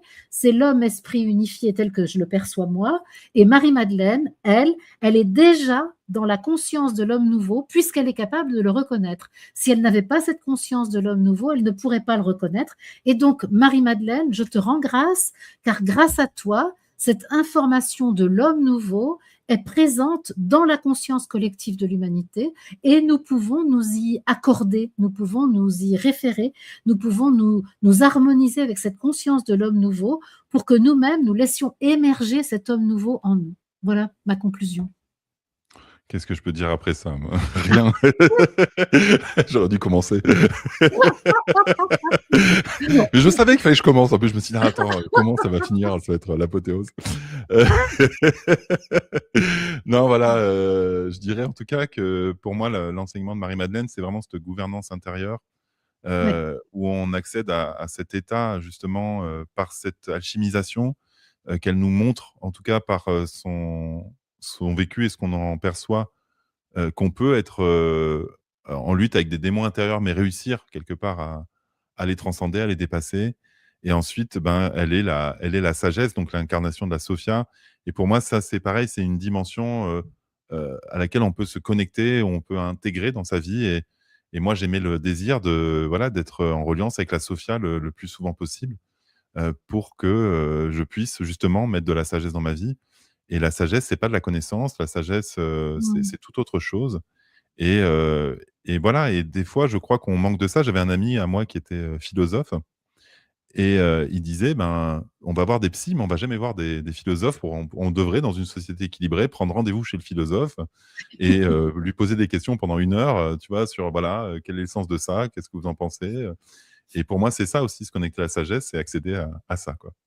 eh beh, moi, je vais te dire, j'en connais certains des philosophes que j'irai pas voir et je vais les citer. Je n'irai pas voir Raphaël Enthoven, je n'irai pas voir Bernard-Henri Lévy, je n'irai pas voir, Michel Onfray. Donc tous ceux-là, je n'irai pas les voir. J'irai peut-être en voir d'autres, mais pas ceux-là, ça Ouais. c'est sûr, parce Non, que moi, ça c'était ce un serait ami, italien qui était génial, Marcello.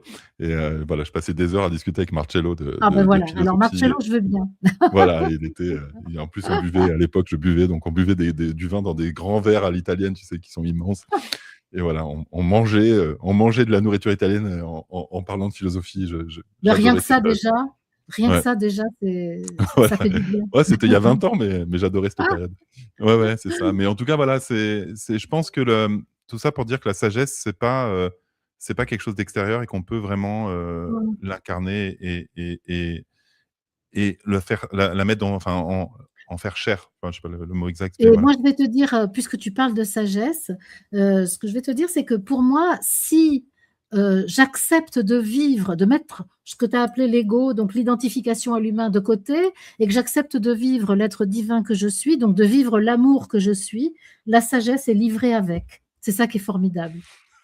Tu peux pas me laisser finir, il faut que tu retermines. Alors que je Alors trouve un truc vas-y, encore un peu super ah pertinent. Non, non, vas-y, je m'incline, je m'incline face à ta il y a pas de sagesse. combat, Sydney. Non, Tu es je bien plus sais, grand que l'intérieur des tu es fois. bien plus grand que moi.